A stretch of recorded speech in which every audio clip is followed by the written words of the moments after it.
Um, Thank you, everyone, and I'll call this meeting of the Canmore Planning Commission to order. I'm going to start off with a land acknowledgement. In the spirit of reconciliation, I acknowledge and appreciate that we are meeting today in the Treaty 7 region of southern Alberta. This land, which is impacted by the decisions that we make today, is the traditional territory and home of the Stoney Nakoda Nations of the Bearspaw, Goodstoney, and Chiniki, the Blackfoot Confederacy of Siksika, Kainai, and Piikani, the Tsuut'ina Nation, and Region 3 Métis. As we gather in this Treaty 7 territory, we acknowledge that we are all treaty people. I commit to working to live in right relations and to advance truth and reconciliation, and to acknowledge the many First Nations and Métis whose footsteps have marked these lands for generations.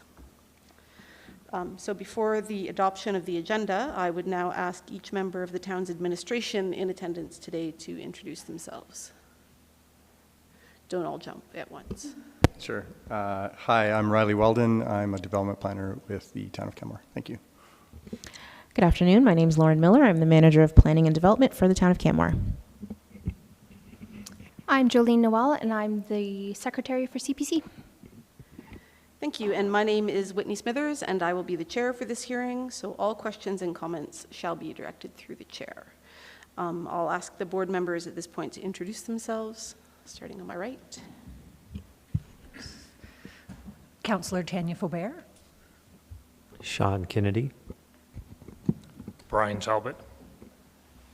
Miranda Spasat. Councillor Jeff Hillstead. Florian Youngin. Thank you all. So to the secretary, are there any additions, deletions, or changes to the agenda as provided today? There are none. Okay, thank you. So I would move that the commission adopt the agenda as presented. Those in favor? Okay, carried. So now to look at the previous minutes. Are there any additions, deletions, or changes to the minutes of March 1st, 2023?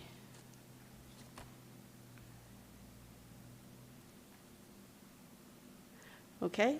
I move the commission approve the minutes of March 1st, 2023 as presented. Those in favor? Okay, it's carried unanimously. I also just want to take a moment and reflect on the fact that Councillor Faubert had no edits. Oh yeah.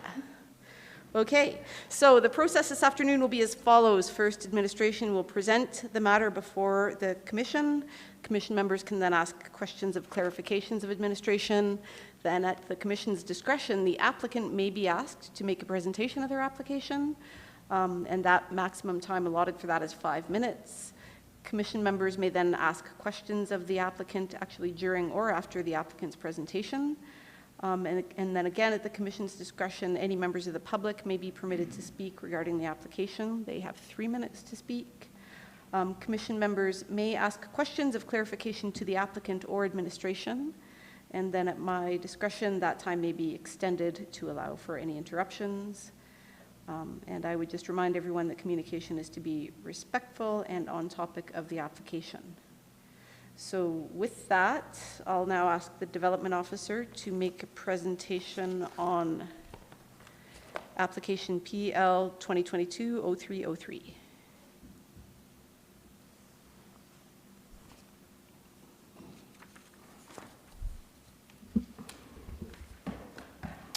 Okay.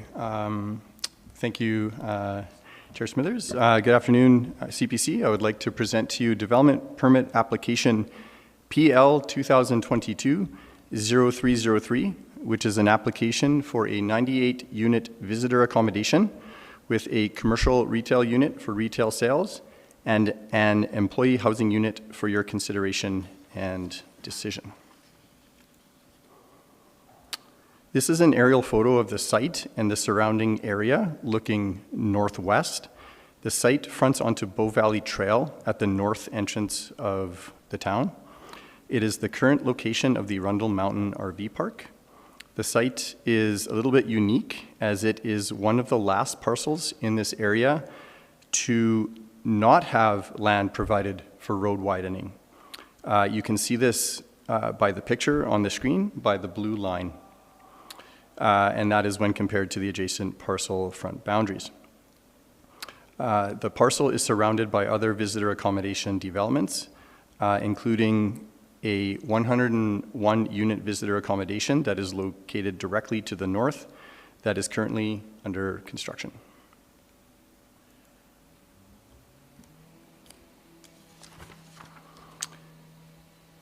The top picture shows the current entrance to the site from Bow Valley Trail, and the bottom picture is looking northwest at the site from Bow Valley Trail, where you can see the existing fence, which is the approximate location of the front property boundary, as well as the existing trees on the site. This is the applicant's rendering looking northwest from Bow Valley Trail. The development proposes a single building of 98 visitor accommodation units with 1 commercial retail unit and 1 employee housing unit. The image also shows the site entrance and the new sidewalk that will be provided along Bow Valley Trail. Although the rendering is not 100% accurate in terms of the pathway location, it does show the sidewalk that will allow different speeds of travel for pedestrians as well as a separate lane for cyclists. Also on this rendering is you can see the proposed public plaza. This is along the front part of the parcel next to the pathways in the corner, and the pedestrian sidewalk leading from the pathway to the building entrance. The proposed development aligns with the policies of the Bow Valley Trail Area Redevelopment Plan, as well as the Municipal Development Plan. And this is specifically for commercial hotel development with an entrance that is oriented towards the street, provides a commercial unit with the potential to provide services for both residents and guests, and proposes intensification of an underutilized site. The proposed development includes a commercial retail unit for retail sales and an employee housing unit, which are identified on the site plan. The development includes a public plaza fronting onto Bow Valley Trail, as previously mentioned. This is currently within the additional setback that is required for the road widening, which is shown in blue here. The vehicle parking is provided with 10 surface stalls, and that's along the south side yard, and 90 underground parkade stalls. There are 18 short-term bicycle parking stalls provided as well, and 32 long-term stalls. These long-term stalls are provided within the commercial retail unit, the employee housing unit, and within the bike storage room within the parkade. There are also 111 storage lockers within the parkade with the potential to provide additional bicycle parking. This site does not include a loading stall, as the loading for the visitor accommodation is limited after the installation of furniture, and also the loading for the CRU, or the commercial retail unit, is proposed to occur outside of business hours and will utilize one of the parking stalls for the commercial retail unit. A condition to ensure that this happens has been added to the Schedule A conditions of approval.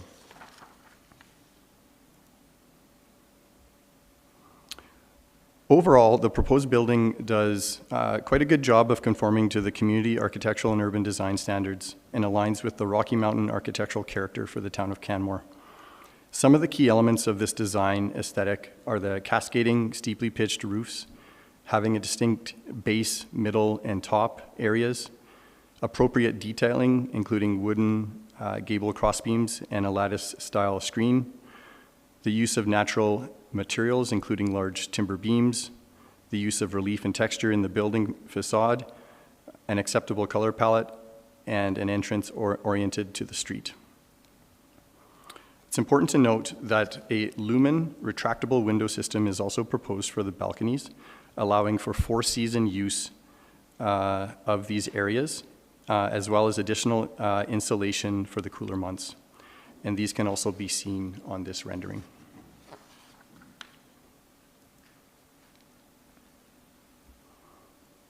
The application requires 4 variances: 1 to building height, 1 to the maximum building area over the maximum building height, 1 to eave-line height, and 1 for the floor area above the eave-line step back. I will speak to the first 2 variances together as they both are related to building height. However, I would first like to highlight the applicable land use bylaw sections related to the variances, including the variance authority and the considerations. The maximum building height for this district is 16 meters. Section 1.14 of the Land Use Bylaw allows the Canmore Planning Commission to consider variances to building height up to 20%. When considering the variance for building height, as well as eave-line height, the following impacts may be considered. That is, access to light, protection of views, privacy of neighboring properties, and site constraints. The district also includes special variance provisions to consider higher roofs and eave lines where certain conditions are met. In this case, up to 20% of the building area may be over the maximum height by a maximum of 20%. And this is where the architectural integrity of the building would be enhanced.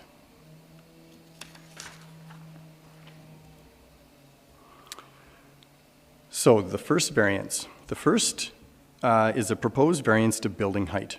So the portion of the building is proposed at 19.2 meters, as shown by the red dotted line at the very top of the building.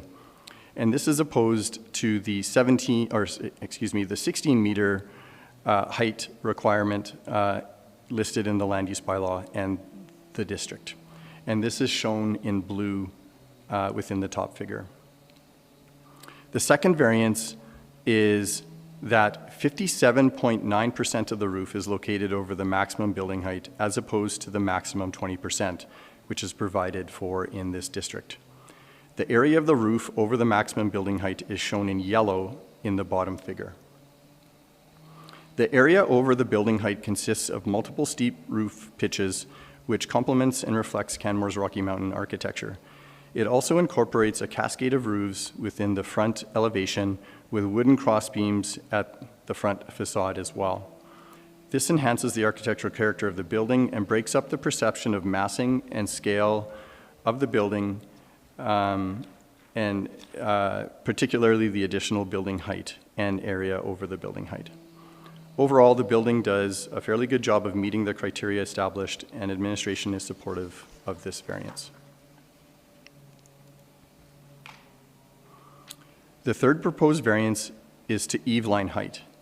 The maximum eave-line height is 7 meters, and similar to the building height regulation, the district allows the eave-line to be raised to 9 meters where the Development Authority is satisfied the intent of the massing and scale guidelines are still met.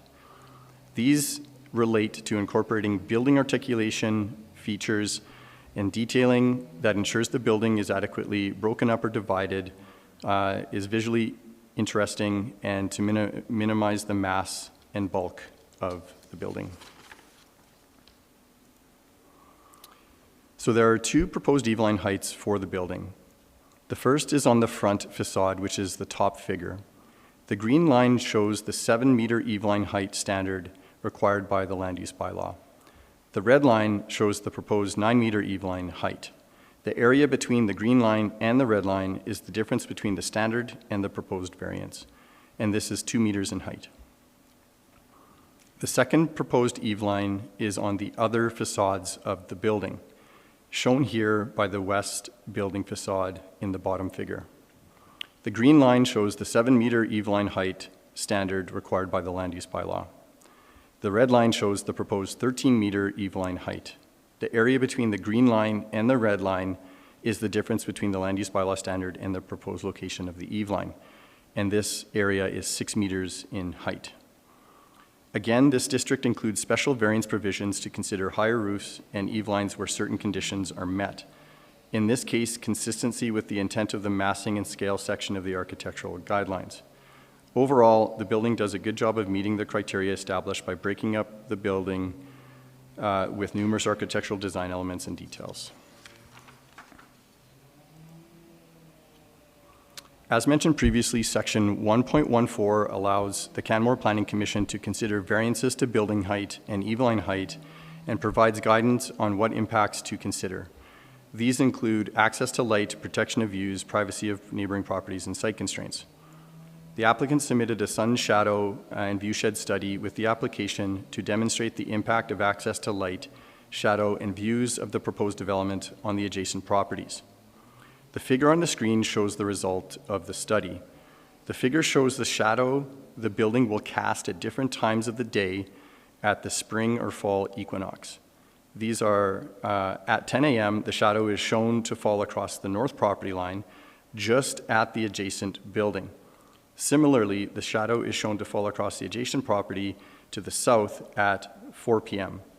This demonstrates the shadow does not affect the properties between 10 a.m. and 4 p.m. at the equinox. It's important to understand that the shadows will be longer during the winter months and shorter during the summer months.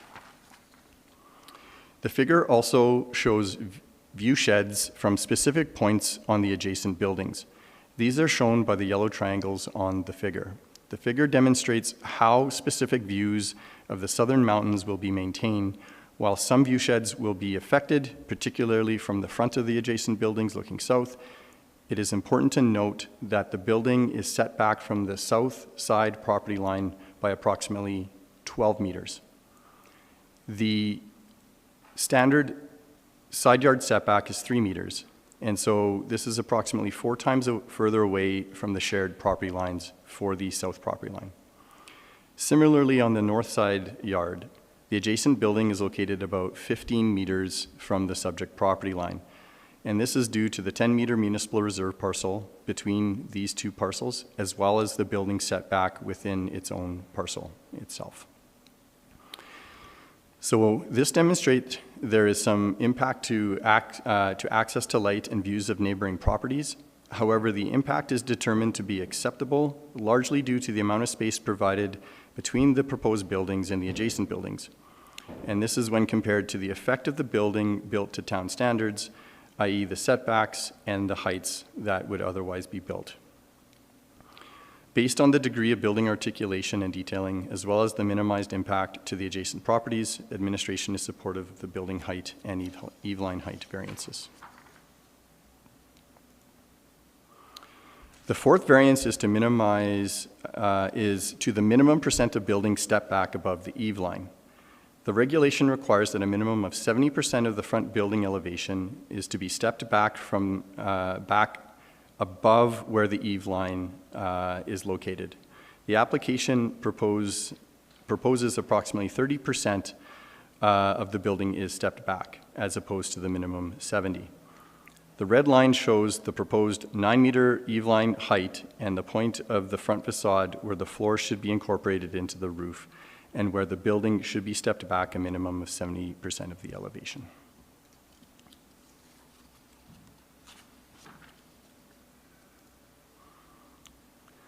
The intent of this regulation is to minimize the impact of the massing and scale of the building and access to sunlight and views on pedestrians and bicyclists passing by along the pathway. The building is set back from the current road right-of-way by a little more than 13 meters from the existing, and this is also from the existing and future pathway and sidewalk. The pathway sidewalk is not located, I'll just show you that this is the setback area. The pathway sidewalk is not located near the building and therefore minimizes the impact of the reduced building step back above the eave line. And again, this setback is shown on, in blue. Also, portions of the building's front facade are stepped back from grade to eave line, adding to the high degree of articulation and detailing provided in the building design itself. This contributes to breaking up the overall perceived mass and scale of the building.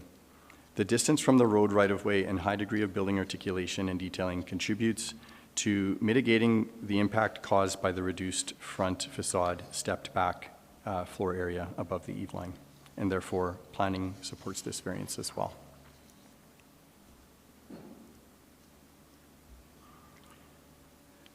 Clause 1.14.1.6 establishes that as a condition for a variance, the development must meet the Town of Canmore enhanced green construction requirements. To meet that requirement, the applicant has suggested that they will achieve an improvement of 11% better than the National Energy Code of Canada for buildings, or the NECB reference building. This is consistent with the requirement for enhanced green construction. To achieve this, the applicants have included heat pumps within each unit, triple pane glazing, and installation of conduit for 10 electrical vehicles. The condition of approval has been proposed regarding the energy efficiency commitment. The other features for the site include, as mentioned, the public plaza, the lumen window, retractable window system on the balconies, and which also provides for additional energy efficiency. There are a few minor issues that are proposed to be resolved through the conditions of approval. The first is actually a fairly standard condition added to the visitor accommodation developments, and this is intended to discourage the unauthorized use of the property as a residence, as it is approved and will be approved for visitor accommodation use. The second is requiring the developer to enter into a maintenance agreement for the public plaza that will potentially become public land should the road widening be acquired by the town. So that public plaza is currently on private land. However, should the land be taken as road widening and become public, this maintenance agreement will be required.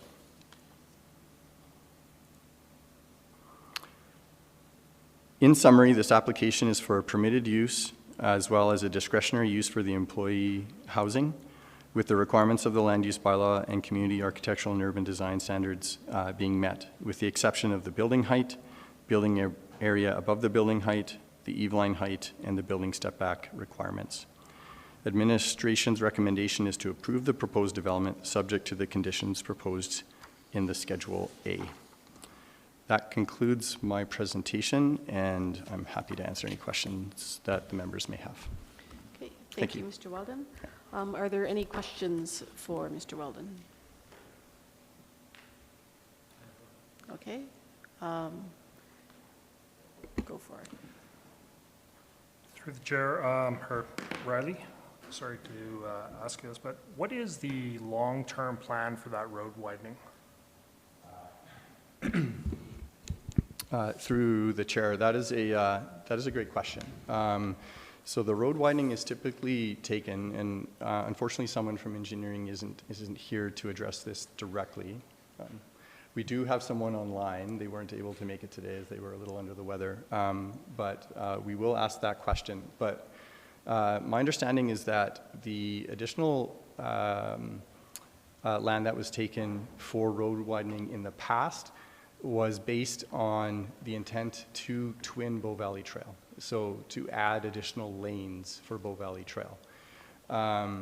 This parcel hasn't provided that yet, but a lot of the other parcels, as you probably are aware, have provided that land. I don't believe that there is a plan for that twinning currently, but my understanding is that initially that's what the road widening was intended for, so to have 4 lanes. Okay, follow-up then. I assume administration would then go to the landowners along that road. My concern when I look at that entrance is if you shift that road back, the pathways get shifted, you now have a blind exit where on a very busy pathway. So it's just the way that road currently swings out, it's gonna have to be relocated or something's gonna have to change there. So I assume is that administration, and it's a weird question. I'm just trying to figure out if there's some forethought by the applicant in terms of what goes on down the road. Sure. I can, through the chair, I can try to answer that question as well. So as you've seen in the site plan, the access is aligned, and this was a requirement through our engineering department. The access was aligned with another access across Bow Valley Trail, which is pretty standard. You want to line up the accesses when you're on a major road like Bow Valley Trail. And so the access does curve over further to the south part of the parcel. So if there were to be improvements, such as additional lanes in the future, the access to that site would have to be addressed through those improvements. And with the double lane, and again, I'll tread lightly because I'm not an engineer, but with the double lane, I think that would have to be addressed through perhaps a right-in, right-out or something like that there, yeah. Okay, thank you. Yeah. Okay, are there any other questions? Councillor Hillstead. Thank you. For the variance with regard to where the development authority is satisfied that the architectural integrity of the building would be enhanced, variances may be granted to allow 20% of the building to exceed the maximum height by up to 20%. No height variances shall be granted beyond 20% relaxation. So with that section, when I read it, my interpretation might just be wrong, but when I read that last bit of no height variances shall be granted beyond the 20% relaxation, I feel that it more is talking to both the maximum building height and the on allowing more than 20% of the building to exceed that 20%, just because of how it, like with that last line of no height variances, it doesn't say no building height variance specifically, it says no height variances, and it's pluralized, so to me it's both of those 20%. Now, is that just me misinterpreting that, or, because then in my mind, if that's, again, that's how I'm interpreting right now, so then I would say you can do the 20%, but for only 20% of the building, not for the 57% of the building. Sure, through the chair. So if I'm asking, or if I interpret the question is, what is the interpretation of this? So does the 20% provided for in the regulation, does it apply just to the building height, or does it apply to the, because there's two 20%. Yeah. You're right. There's 20% of the building area can be above the building height, and the building height can go up to a maximum of 20%. So administration's interpretation of this was that the 20% applied to the building height, which would therefore allow, it does say 20% as the maximum, so that is still the maximum, but there is still the discretion to allow that 20% to floor, or the building area of the 20% to be increased. Yeah. Thank you. Okay. Councillor Faubert, did you have a question? Yes, please. Through the chair, thank you, Mr. Weldon, for your presentation. I had a question as well around the maximum building height, and it seems that the justification is around enhanced architectural integrity. Could you just go through that one more time? Because it seems to me like this variance also allows like another 0.5 story, or like an additional amount of space within units, not just on the outside. Through the chair, yes, that is correct. So the regulation allows for the building area and for the building height variance to be considered where the architectural integrity of the building is enhanced. Yeah. So, and then to your second point with the additional story, that comes into play with the eave-line height as well as the building height. So the combination of both of those does potentially allow for the addition of some additional floor area. But in terms of the variance itself, it relates to the architectural integrity of the building. And so when administration reviewed this, it was looking at the enhancement of the roof structure itself with the multiple peaks, as well as the cascading roof down the front of the building, which it will be the prominently viewed portion from the public street and from the public walkway. And we had determined that that met the criteria of that section, is that yes, the height is over, but the architectural integrity of the building would be enhanced.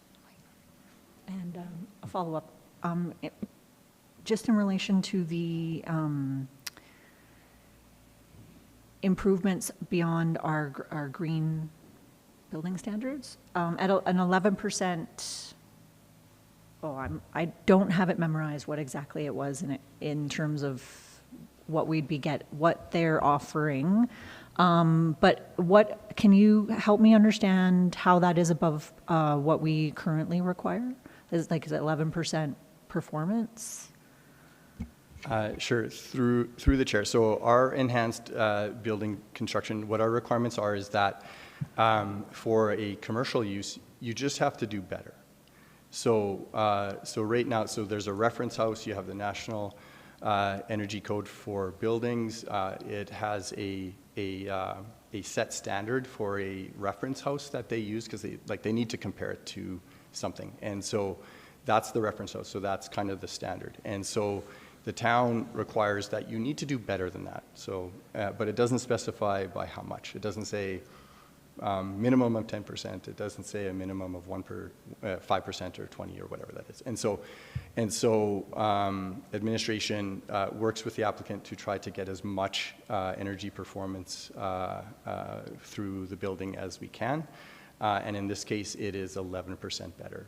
So technically, to meet the standard, you would just need to do 1% better. Thank you.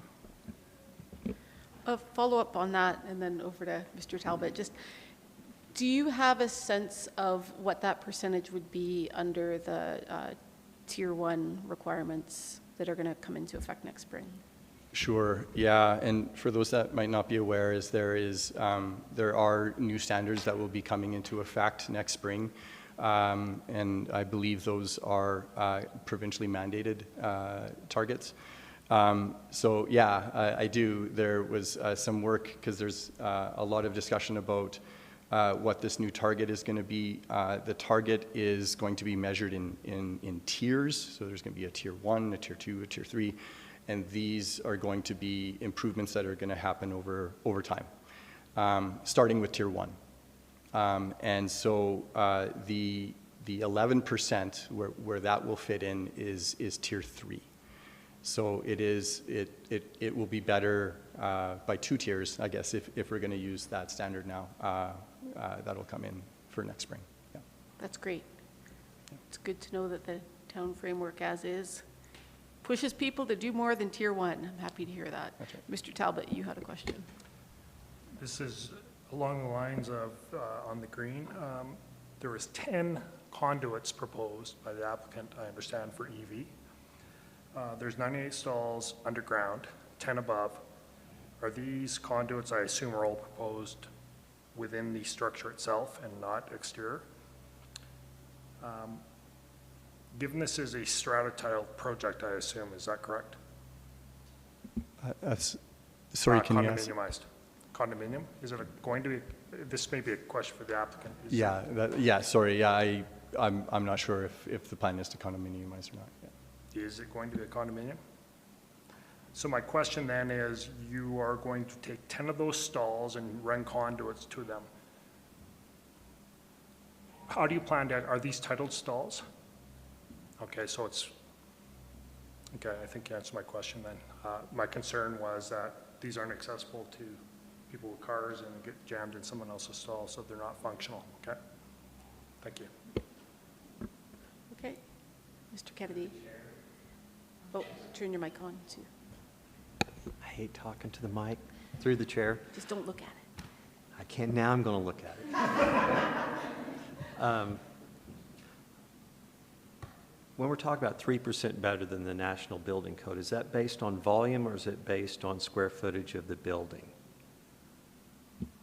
Through the chair, it is proposed to be 11% better than the reference house of the NECB. Yeah, so the standard that has been established through the National Building Code uses a reference house to establish this is the standard that is used as a reference. And so this will be used, this will be 11% better from an energy efficiency than that reference house. So, and that is for the entire building itself.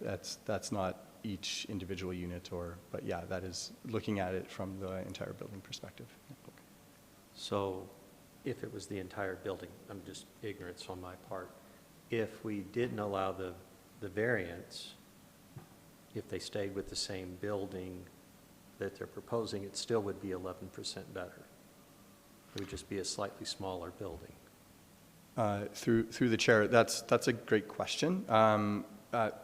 Potentially, yes. I don't know what the impacts of a lower roof, for example, like bringing the building down, but considering everything else the same, I could make that assumption. I don't know that for certain. That may be a better question for the applicant. They may be in a better position to answer that. But making an assumption, it would be probably similar. Yeah. Yeah, I was going to suggest once we're done with questions of the development officer, we can ask some questions of the applicant. That might be a good follow-up one. Any other questions? Miranda, go ahead. Through the chair, I was just looking at the employee housing unit that's included in the development. I'm wondering if there's a minimum size requirement that the town has. Through the chair, no, there is no minimum requirement for the size of the units themselves. So the unit is, and I'll maybe get Chris to correct me if I'm wrong, but I do believe that it's just over 300 square feet. So it is quite small. Now, there is no minimum requirement.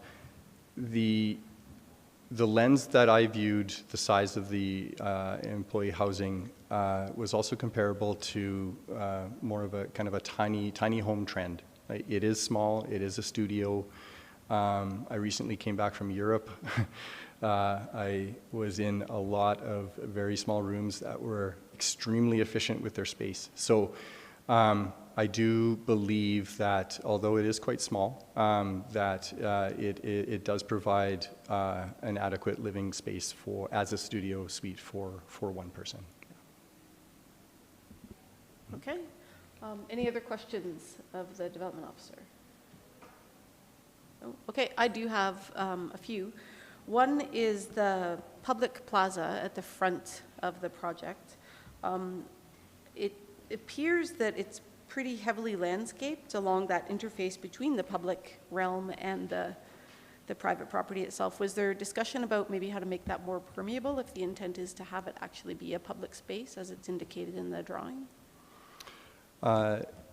So, Madam Chair, so if I understand your question, is the space between, is it the space between, is it the plaza itself or the space between the plaza and the roadway or the pathway? The plaza itself. Yeah, so the plaza itself is quite hardscaped, I'll call it. So it does provide seating features.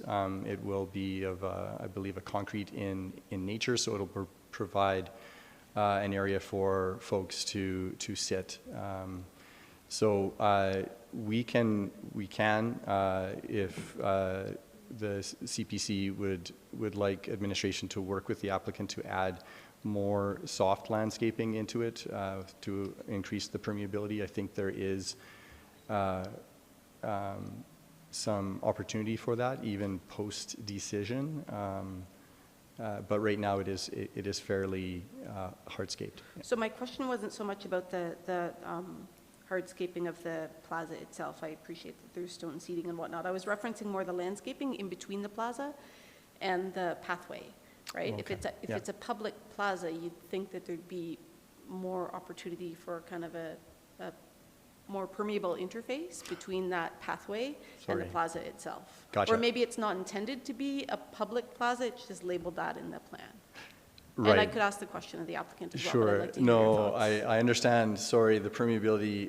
The permeability of allowing people to access. Yes. Rather than actual stormwater permeability. Across, Sorry, not down. that's where my mind went. So my apologies. Yeah. Sorry. Yeah, you're right. It is limited to kind of being fully currently within the boundary of the site. There isn't really a connection into the pathway. I think there would be opportunity for that to increase that. I would want to connect in with our engineering folks though, just for the function of that pathway. Like the pathway is for pedestrians, but it's also for cyclists. So there may be a safety component there of how folks are accessing it across a cycling lane and that sort of thing. But I would, I think there is opportunity for that, but with just a bit of further discussion with our engineering department. Okay, yeah, that's a fair point, and I will, just a heads up, probably have a similar question of the applicant. I had some questions as well on the sustainability screening report. Looking at the impact of commercial solid waste generation, I was just wondering if you have a sense of when the commercial food waste diversion bylaw comes into effect in the fall, how that would change potentially the impact of the score there. Sure, yeah, that's a great question. So the recent changes to the waste management bylaw, just for those that may not be aware, are now requiring that basically organic or food waste be managed. So to have the receptacles and to have those food wastes be provided through a separate receptacle and through a separate management. And it's fairly broad in the definition, and so anything that is going to be preparing or dealing with food or generating food needs to provide these receptacles and to have that managed. And so this site is for a visitor accommodation. There is potential for an eating establishment that would be handled through a change of use application. The commercial retail unit space is for retail sales. It's not for the sales of food. And so there is likely no generation of any food waste for this site as it currently is. If there was to be an eating establishment, or if there was breakfast services, for example, that would be provided as part of the visitor accommodation, then yes, they would absolutely need to meet that requirement and have those waste bins for the food waste provided on site. Okay. Not necessarily related to this application. I think there's a follow-up conversation there because there is food waste generated there indirectly because they are visitor condos. So indirectly, yes, it's a commercial use that is going to generate food waste. So I think that we need to wrap our heads around what that can look like. Right. Maybe not specific to this application, though. I had a question as well about, again, in the SSR, looking at the offsets. There is a score, it gained points because it has higher density than current levels on site. I would imagine that there are probably some people living in some of the trailers in the existing RV park. I'm hard pressed to see how this is increasing density. Can you maybe help me understand that? Sure. Yeah, density is, when you think density, automatically you think residential density. You think density in terms of dwelling units, the number of dwelling units. Density in this case is density of the building itself. So the square footage, the area as the commercial area that would be expanded as opposed to the residential units density that would be increased. So this is, so when they talk about density, it's not specific to residential units, it's specific to the actual commercial area or the commercial units that are being created. Form. Yeah. Okay, Yeah. and then just a comment too, again, on the sustainability screening report, the offset points for percentage of local construction labor value, I think in this kind of overheated market for both labor and materials, I'm not sure that is a big point scorer in the bigger picture, but I'll just put that out there and leave it. Any other questions of the development officer? No? Okay. Thank you, Riley, for answering the questions. Does anybody on the commission want to see a kind of summary presentation from the applicant or have any questions for the applicant? Anyone? Councillor Faubert? Is the question, are they going to present or not? Or are they going to present and then we ask questions? Either. Okay. If there is a presentation, I would like it. Okay, If you've so I prepared something. guess I'll ask the applicant to come forward. If you do have a presentation prepared, that would be great. If not, there's probably a few questions for you.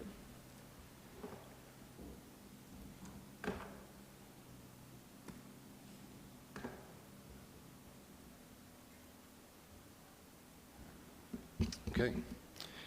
Thank you. Everyone can hear me well? I don't like the mic either. Hello, everyone. My name is Chris Sparrow. I'm an architect and a principal with MTA Architecture out of Calgary, and I'm here to provide a brief presentation on the Rundle Park project on behalf of the ownership group for the project 1734 BVT Limited Partnership. I'd like to thank the members of the Commission and Administration for their presence here today, and also like to thank Riley for his presentation breaking down the Planning Department's evaluation of the project.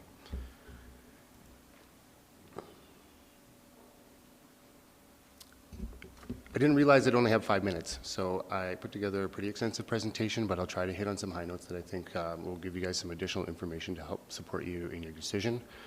I'll talk a little bit about the background of the design, site and some of the significant constraints to the site, which you've already seen, that have encouraged the proposal to go in the direction that it has, massing, forming character, placemaking, sustainable initiatives, and then I have prepared some additional diagrams that can support further discussion related to the variances.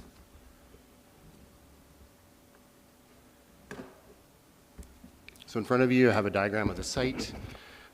There are a number of constraints that impact development on this site. Starting from the rear of the site, the 30-meter railway setback.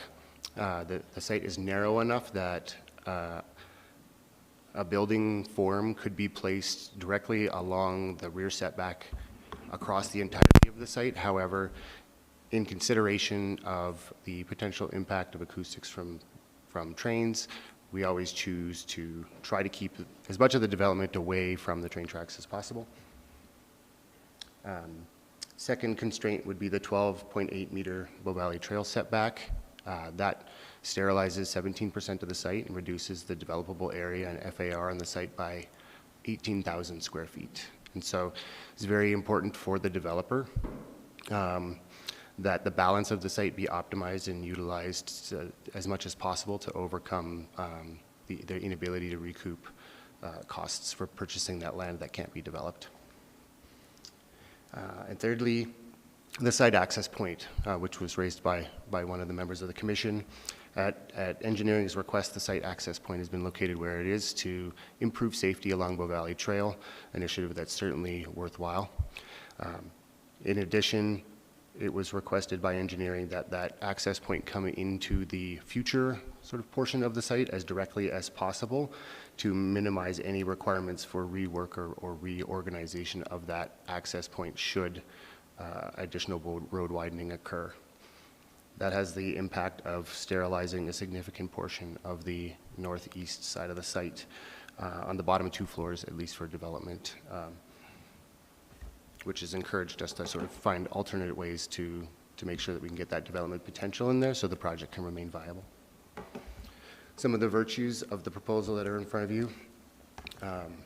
The CRU itself, the addition of a CRU, it's not a large one. It's expected to be a bike rental place. The idea being to support the legacy trail for both residents and visitors, and also to ensure that there is a continued tradition of commercial retail opportunities on the south side of Bow Valley Trail, as there are currently not too many on this portion, on this side of the trail. In addition, a spatial separation of the proposal from the addition or from the adjacent buildings. We've got the 19.6 meter separation from Chateau Canmore from face-to-face building, and 19.9 from the Ascent Canmore project, which is currently under construction, and this has been done in consideration of the massing that's been put in front of you. So in terms of the massing, form, and character, a lot of energy has gone into crafting a form and character for this building that meets and in many ways tries to exceed the requirements of the Canmore bylaw. The building itself finds inspiration in our own local Rocky Mountain alpine forms, but also draws from from European and Japanese inspiration as well, from a Japanese perspective. The simple, straightforward expression of material and structure through the extensive use of timber columns on the exterior of the building, as well as exposed and expressed timber truss work. And then also in from a European sensibilities point of view, trimless windows, veiling vertical screen, the introduction of this folding partition system on the balconies that allows for additional use and extended use of that infrastructure further into the year. And then the addition of some Nordic spa-themed internal amenities in the courtyard for the use of guests.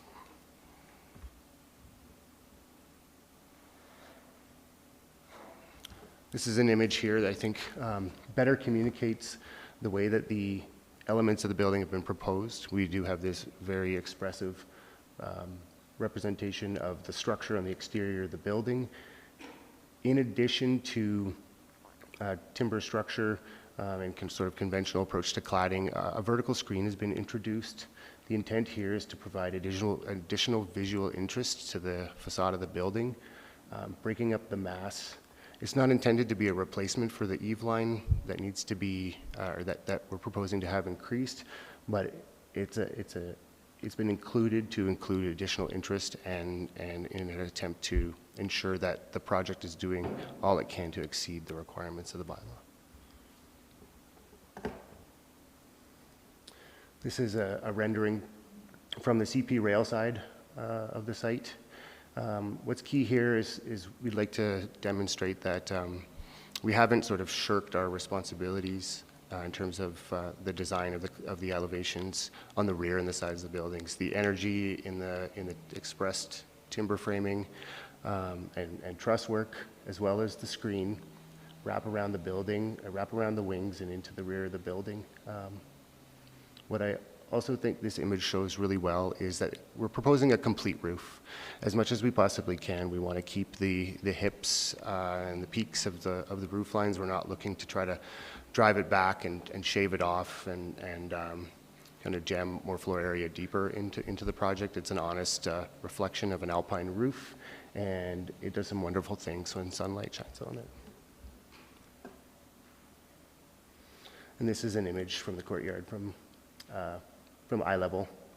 And again, you can see the thinking and detail and the layering that's being considered with the screening that's being proposed, as well as the composition of those elements with the Lumon system and the railings. Another interesting element of the design that I'd like to point out is that there's an Airstream trailer that's being proposed to be located in the courtyard as a games room. And it's being proposed as a way of memorializing or paying homage to the former use of the site, so that history isn't just entirely scraped away. I'm not going to dwell on the Lumon system. If there's questions on that, we can talk about it. In terms of placemaking, in addition to the virtues of the project that Riley had extolled, I'd like to point out that there's a naturalized landscape that's being considered and incorporated into the off-site area in front of where guests will spend their time, their private space, maintaining a tradition of sort of a naturalized buffer edge to the site. Intuitively, to people in the trail, it sort of tells you where the private area of the site is, and the public plaza tells you where the public area of the site is and draws you towards the entry. To the comment raised about the access point to the plaza, currently we are showing kind of a restricted access point, but the intention there is to ensure that there is safety and that you can't just deploy a whole bunch of people onto the pathway system, knowing that it's a multi-use pathway and has bike and ped enthusiasts using it. We have in the proposal, we're considering for a new transit stop. Administration is currently reviewing a number of locations along Bow Valley Trail for Rome expansion. This is one of the sites that is under consideration, and so should a decision be made to put it here, we've taken due consideration for where that would go.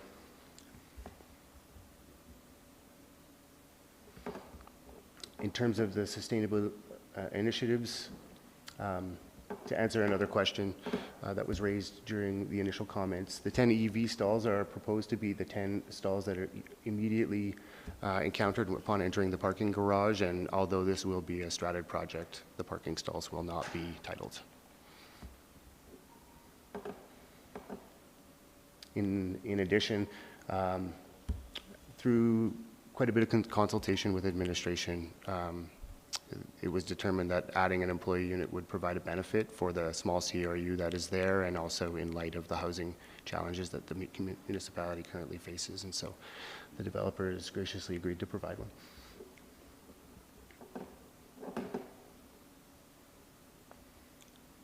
So quickly touch on some of the variances. This is an axonometric diagram of the building. This shows the areas of the roof that are exceeding the 20% of the roof area that is permitted to be over the 16-meter height. Because the roofs are, the eave line of the building is express gables, and the hip roofs in most locations translate all the way through. A lot of this mass is actually sort of internal to the roof, set back from the edge of the roof. And as I mentioned, we did explore sort of from a malicious compliance perspective, like looking at flattening and lowering some of those areas internal to the roof, but we feel this is a more true and honest expression of what the building is. It's a more true and honest expression of the Alpine style. And ultimately, while not every day, it's not every day that someone would see the roof from above. If you were up hiking in the mountains and you're looking down on the town, this would be a very attractive roof to look down upon. Also in consideration, I think this diagram does a good job of showing the separation between sort of the property line that exists, the adjacent property lines, and also Bow Valley Trail itself. And so while the form is compact and the proposal is that it be permitted to be over height, it's not bearing down immediately on anything directly adjacent to it. We've prepared a couple of section diagrams here to support this as well. The dark yellow box in this location would be the permitted envelope of development right at the side of the site, and this is for the south portion of the site. And in its proposed location with the drive aisle and access located on the south side of the site, there's considerable relief, and that will promote access to daylight and views for the existing development next door. Similarly, from Bow Valley Trail, where the 12.8 meter setback not required, the building could be much more street oriented in nature, and to that same point, the relief that's provided here does provide a lot of opportunity for daylight and views for people using the pathway system. And the last note too is that the crown of Bow Valley Trail here is considerably higher than the grading of the site, which is this prevailing red line here. And the bylaw does request that where possible, the main floor level be brought up to or as close to the crown of the road as possible. And in this case, you can see that our development works hard to achieve a grading that's closer to the north side of the site, as close to the prevailing grading on the north side of the site instead of being recessed in towards the closer side of the site. So we've done additional work there. Again, if this development was in the north of that, in that 12 meter setback, the prevailing grading there would have allowed for an opportunity to solve stormwater efficiently and effectively without, and potentially allowed for that floor area to be higher.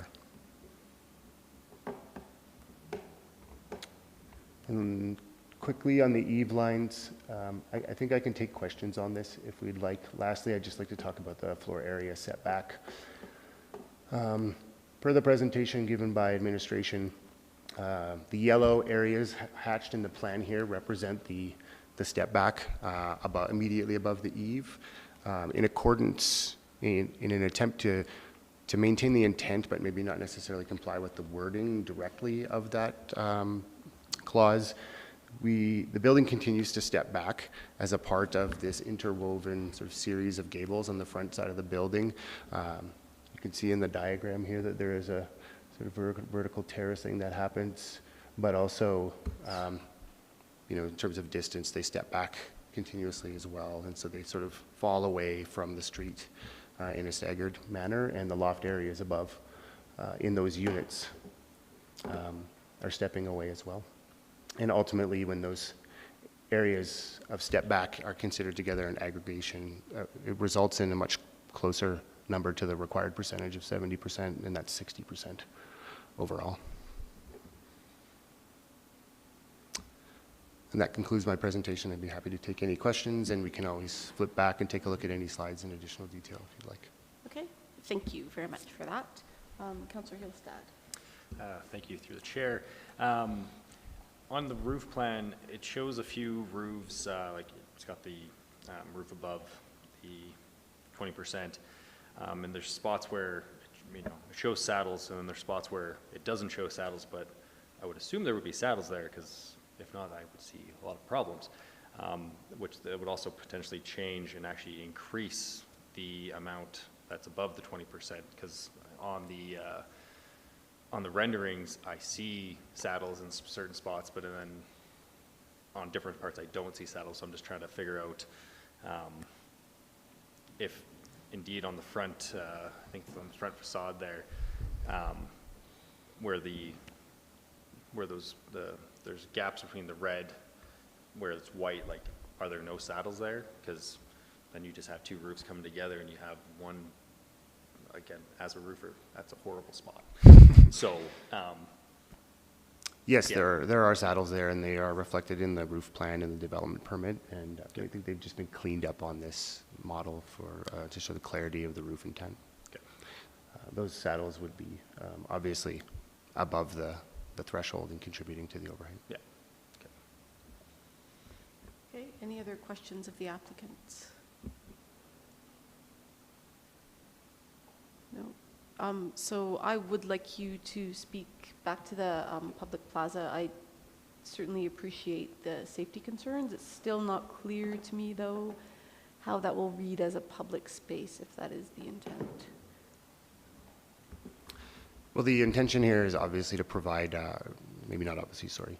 The intention here is to provide an interface for the site to the public realm and to take advantage of the setback that's there to do so. The pathway system, obviously sees a fair amount of traffic. We think this site is an ideal location to provide a moment of pause for people, to provide a moment of gathering, and also in conjunction with the intended purpose and use of the CRU, this is also a kind of an opportunity, provides an opportunity for people to gather and stage before they depart one way or other down the trail. Should the commission feel further work or study is warranted in that area, or that we work better with administration to improve the interface or permeability to the plaza, I'm sure the owner would be willing to do so. Okay, thank you. Any other questions? Councillor Faubert.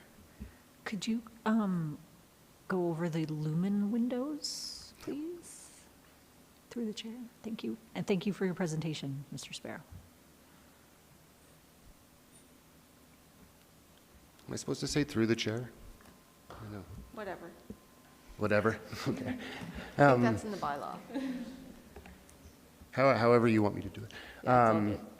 So the Lumon system is really, it's a single, it's kind of, if you're familiar with a nanowall or a sliding wall you might see at a restaurant or in someone's home. It's similar to that. It's just the top portion above the rail on the railing, and it allows for that to fold, to slide away.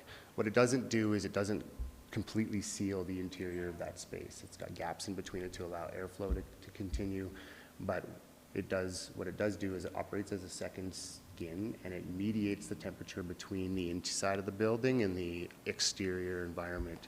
So in the shoulder season, we would see some better temperatures in there. It would extend the life and functionality of those spaces. And even in the winter, on some of the nice days, Chinook days we get, we would see the ability for those spaces to be used in addition. It also would help protect and prevent the snow necessarily from getting onto them, which becomes a challenge. Is there an energy efficiency factor to them? Yeah, there is a sustainable benefit. Difficult to quantify with the manufacturer. They didn't have any data on that, so we didn't want to necessarily come in and say that it does provide a benefit, but it does provide a benefit. The quality, we just can't quantify exactly what that is at this point in time. But a second skin invariably is gonna help the energy performance of the building in cold temperature. Okay. No more questions? Okay, thank you, Mr. Sparrow, for your time. Does administration have any closing remarks or comments? No, Madam Chair. Okay, so I guess to get the discussion going, I will move that application PL 2020-0303, or 2020-303? I thought it was. Okay, yeah, there's a typo in the front page of the report. Yeah, 2022-0303. Be approved with the conditions attached in Schedule A.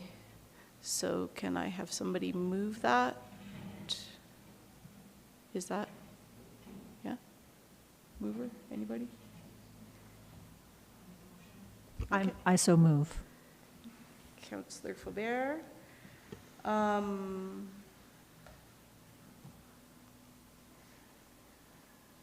Anybody want to speak to the motion? I do believe your chair's questions regarding the interface between the, Closer. sorry. I apologize. I do believe the chair's comments regarding the interface between the pathway and the public square should be looked at. So that's my only comments, that if you're going to represent it as a public square for use by the public and you're on a busy pathway, that we need to look at that. So I don't know how. Okay. I'm going to look to administration for how do we incorporate that into the decision. Madam Chair, I would recommend adding a specific condition to the Schedule A, directing the administration to, or directing the submission of a revised drawing that reflects the addition of, or that addresses access to the public plaza to the subject, or to the satisfaction of the Development Authority. And so that would give administration enough discretion to work towards increasing that permeability or increasing the access to that public site from Bow Valley Trail. And that would be through the submission of a revised plan. So that would not necessarily come back to the Planning Commission, but it would provide direction to administration and the applicant to address that specific issue. Okay, thank you. I would just suggest that in that condition it speak to like the interface with the public space or permeability, because I take the point about access and the potential safety concern, but I do think that it could read more as a public space if that's really what it's intended to be. So thank you for that. Excuse me, Madam Chair. Yes. Do you need us to put that on the screen, or do you have Yes, it please. noted? Yeah. Okay. Give us 2 seconds. Discuss amongst yourselves while we work on that. Yeah, okay, let's take a 5-minute break then. Thanks.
we're back? Okay. So thank you, administration, for drafting some wording for a potential new condition. Do any members of the commission have any questions or comments? Mr. Talbot. The only comment I have is it should be to the satisfaction of administration, because the town of Canmore, we'd be the development authority for if we rendered it on this. So should it not be state administration if it's, or planning? I'm just asking the question. Through you, Madam Chair, either or would be acceptable. Okay. I would suggest we leave it as development authority, or the town of Canmore. Yeah, I think that's probably fine. Yeah, I think Town of Canmore is fine. There's no expectation that it would come back to CPC Exactly. for something of this nature. Exactly. Okay, any other comments? Um, Florian? So to comment about the height variances, I think there's two things we have to consider is there an adverse effect on neighboring properties, and do the variances contribute to enhanced architectural expression? And in my opinion, both those criteria are met. I think it's there's ample spacing between both adjacent properties. On the architectural side, it's more objective. People could have different opinions, but I think you could objectively say that this development has a higher quality architecture than average similar type of developments that we've approved. And I think as an architect, I believe that you can't get good design from prescriptive requirements. Those requirements we have in the bylaws are sort of like the best tools we have at our disposal to sort of encourage the lowest common denominator applications to conform to the standards we have in the town, like rather than having a big box plunked down or say a Best Western that's just been copied from, say, Las Vegas or something, that we have a minimum set of standards where we say, okay, well, if you want to do that in Canmore, these are sort of the minimum standards. But I think it's clear that this development is going above and beyond that sort of minimum standard. And so I think we have to judge the final development on its own merits. And in my opinion, it's a strong architectural proposal, and the variances permit that to occur. So I would support the application, and I'm also in favor of the proposed additional condition.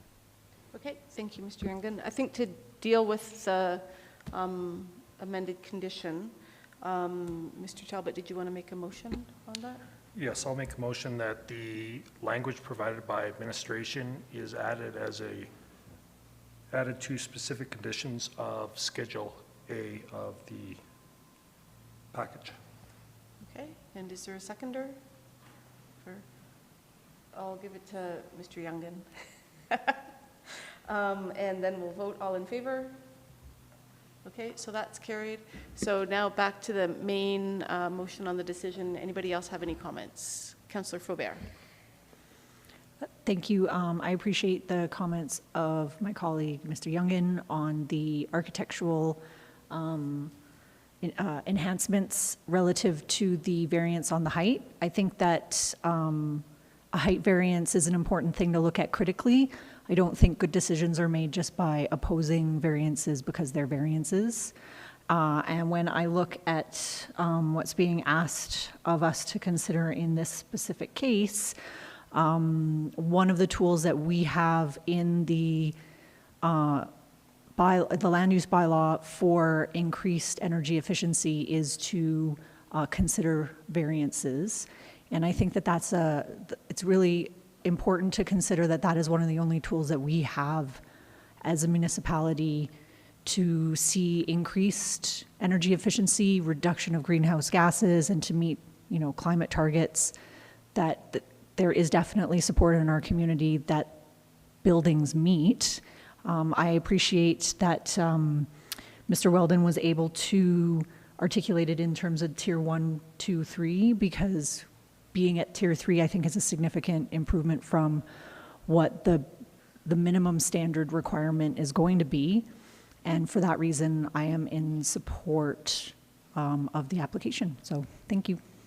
Oh, but I do want to say, an addendum, while I appreciate an employee housing unit, I do have concerns that it's very small. And I think that in the future, it would be really good for us to have more direction around employee housing when it comes to the land use bylaw. Thank you. Thank you. Any other comments on the application? Councillor Hillston. Thank you. I was struggling with the variances on this one, mainly because when you go over, again, with how I read it, you shouldn't go past the 20%, and we're almost at 60, so we're almost tripling that.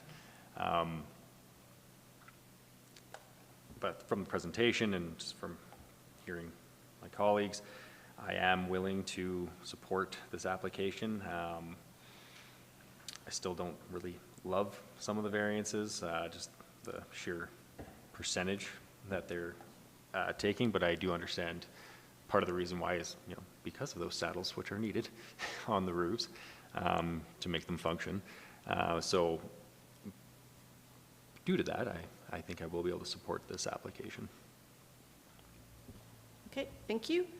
Anyone else? All right, so then on the motion to approve PL 2022-0303 as amended, all in favor? Carried unanimously. Thank you very much. Okay, so now we'll move to the next item on the agenda, PL 2023-0005.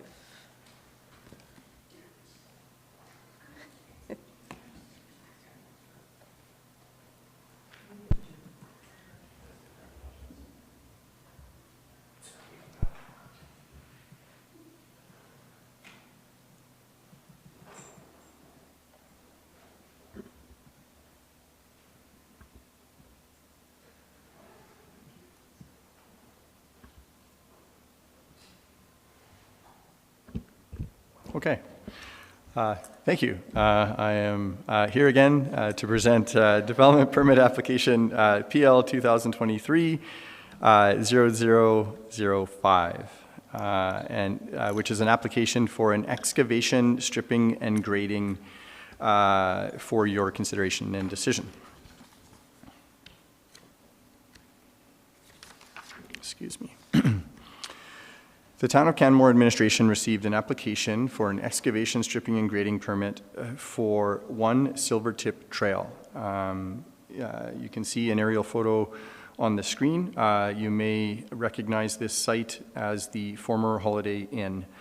So this photo shows the subject parcel viewed looking directly south. The site is bounded by Silvertip Trail, which is directly in front of the parcel. Further to the north is the Shrine of Our Lady of the Rockies place of worship to the north, the future emergency services building and the Canmore Cemetery to the south, and then Palliser Trail to the west. This is the proposed development area of the site that is subject to the excavation, stripping, and grading. This is a photo viewing the site from Silvertip Trail, so from the north looking south.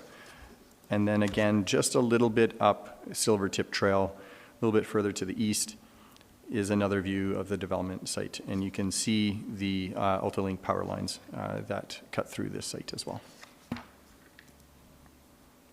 The proposed development is for an excavation, stripping, and grading of a portion of the subject site to prepare the site for a future development. This includes the clearing of trees and the regrading of the site. So excavation, stripping, and grading is considered a discretionary use in all districts. This includes all direct control districts. The zoning or the land use district that is applied to this parcel is the Silvertip Trail Direct Control District. and therefore this use is considered a discretionary use in that district. The Canmore Planning Commission is listed as the development authority for this district, and therefore this application is brought forward for your consideration today. There are no specific requirements for excavation, stripping, and grading listed in the land use bylaw. It is considered a discretionary use, and therefore should be reviewed through the lens of its appropriateness in the context of the site and the surrounding lands. The DC district requires a visual impact assessment for all development permits, and this is to assess the impacts of the development, in this case the excavation, stripping, and grading, from the Trans-Canada Highway. The applicant provided the following assessment, which confirms the proposed development will be screened by the existing building itself, as well as the landscaping that is existing on the site. Further, the proposed development is temporary in nature until the site is further developed. These are the views that I will just quickly go through, but the figure on the top is frame 1. This is a view from Palliser Trail, looking relatively kind of to the northeast. The fire hall, the future fire hall or emergency services building is off to the right. Frame number 2 is a view from the Trans-Canada Highway. It shows the current site, which is listed as hotel. Frame 3, just a bit further up the Trans-Canada, and a bit, and the bottom photo was also, I can go back, pardon me, yeah. Well, the bottom photo was a bit further down the Trans-Canada, showing the view and how it would be viewed.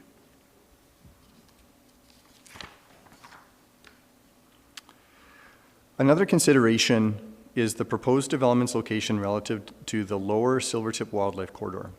The Wildlife Corridor is located directly north of the site, as shown in green on the screen. It is therefore considered to be adjacent to the Wildlife Corridor.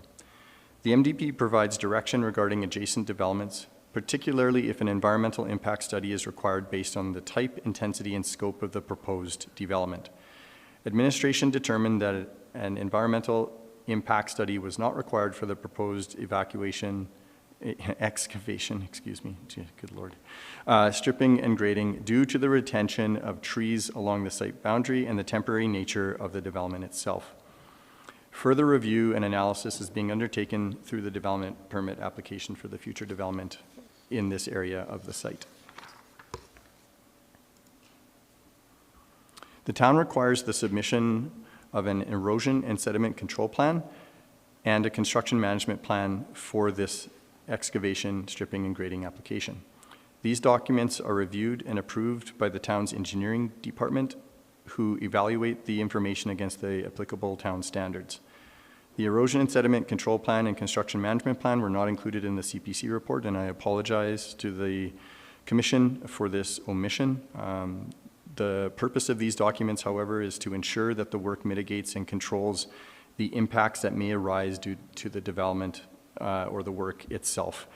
These include control of dust, mud tracking, odor and litter, contractor and equipment parking, access for site and construction vehicles, haul routes, signage, and waste management. Some of these items are relevant planning considerations for the application, such as noise, dust, and visual impacts on the surrounding properties. The submission and approval of these documents is listed as a prior to issuance of a development permit condition of approval, and therefore administration is satisfied that these impacts will be mitigated through the review and approval of these documents. The figure on the screen is a grading, cut, and fill heat map, and this is from the erosion and sediment control plan itself.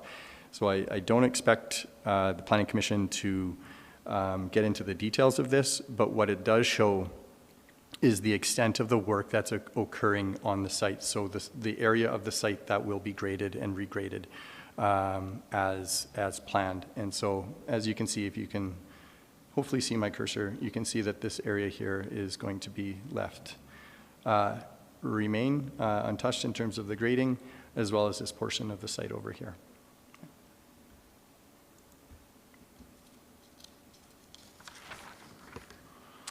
The following specific conditions of approval are added to Schedule A, and I'll just go through them and explain them a little bit here. So, prior to the commencement of construction, the developer shall submit correspondence from the owners of any rights-of-way within the development area acknowledging the excavation, stripping, and grading development, and this will be to the satisfaction of the town of Canmore. So, as you will have noticed in one of the photos that was previously shown, there was a transmission power line that cuts through this area, and that is owned by AltaLink. And so I understand the applicants have been working very, very closely with AltaLink regarding this, and so I've added this as a prior to commencement of construction condition. So we get acknowledgement from AltaLink of this work. The developer shall comply with the approved erosion and sediment control plan and construction management plan. So these are prior to development permit conditions, and they will need to adhere to these documents once they are approved. The hours of operation shall be limited to the daylight hours and in accordance with the Town of Canmore noise bylaw. This is already outlined in the construction management plan. The developer shall erect fencing or similar screening along the northwest and east property boundaries adjacent to the Silvertip Trail to the satisfaction of the Town of Canmore. This is also fairly standard and will be addressed through the construction management plan as well. The developer shall retain trees along the northeast boundary of the site to the satisfaction of the Town of Canmore. Again, this is also something that will be addressed through the construction management plan and erosion and sediment control plan.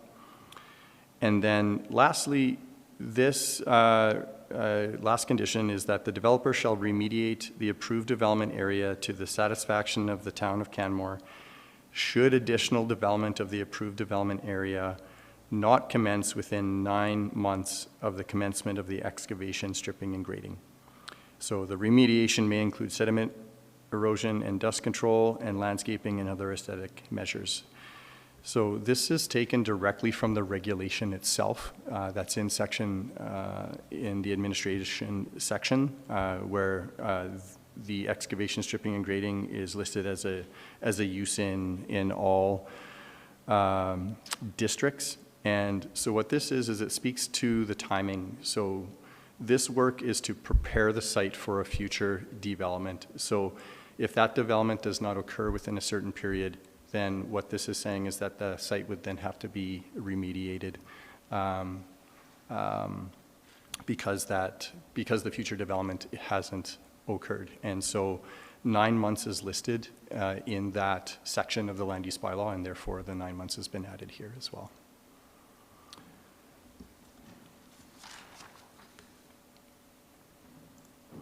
So the recommendation is that the Canmore Planning Commission approve PL 2023-0005, subject to the conditions of approval set out in Schedule A.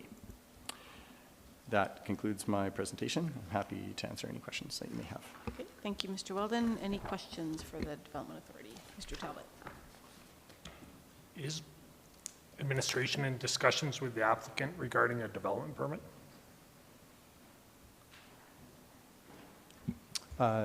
Sorry, through the chair, Mr. Talbot, can you repeat the question? So I'll explain my concern. Yeah. Normally, stripping and grading goes in conjunction with an application with a development permit application that includes the end product. This seems to be starting, if there's a timing issue here for wildlife and stripping and removal of trees, that's one thing, provided that there is discussions currently in play with administration for the submission of a development permit. Yeah. Is that occurring? Sure. Yeah, through the chair, the application for the development permit for this area of the site has been submitted to administration, and it is currently being reviewed. Yeah. Okay, follow-up question then. Yeah. Why does this need to go in front of the development permit and not in conjunction with the end development permit? Through the chair, my understanding is that it has to do with the timing of the construction. The applicant would like to prepare the site in advance of the construction of the final development, just to save some time and take advantage of I think the building, the shortened, and I won't speak for the applicant, I'll let them speak for themselves, but take advantage of our short construction season, and that's why this is being submitted. Okay, any other questions of administration? Mr. Youngan.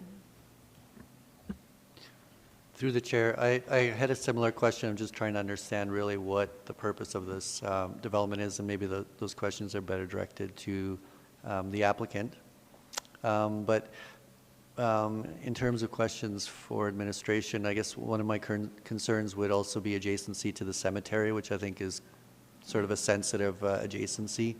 And if my understanding is correct, administration would ensure that trees are preserved to screen between this development and the cemetery. Is that correct?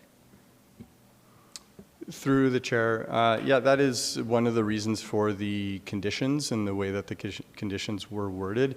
Now, the excavation, stripping, and grading is a normal process that occurs for construction. I think you can point to the emergency services building that's currently getting developed.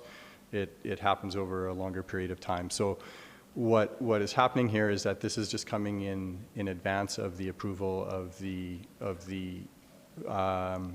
proposed development for that site. So the reason for the condition of the 9 months is if that future development does not proceed within that 9-month period, the site will be remediated, and it can include back the landscaping to address those.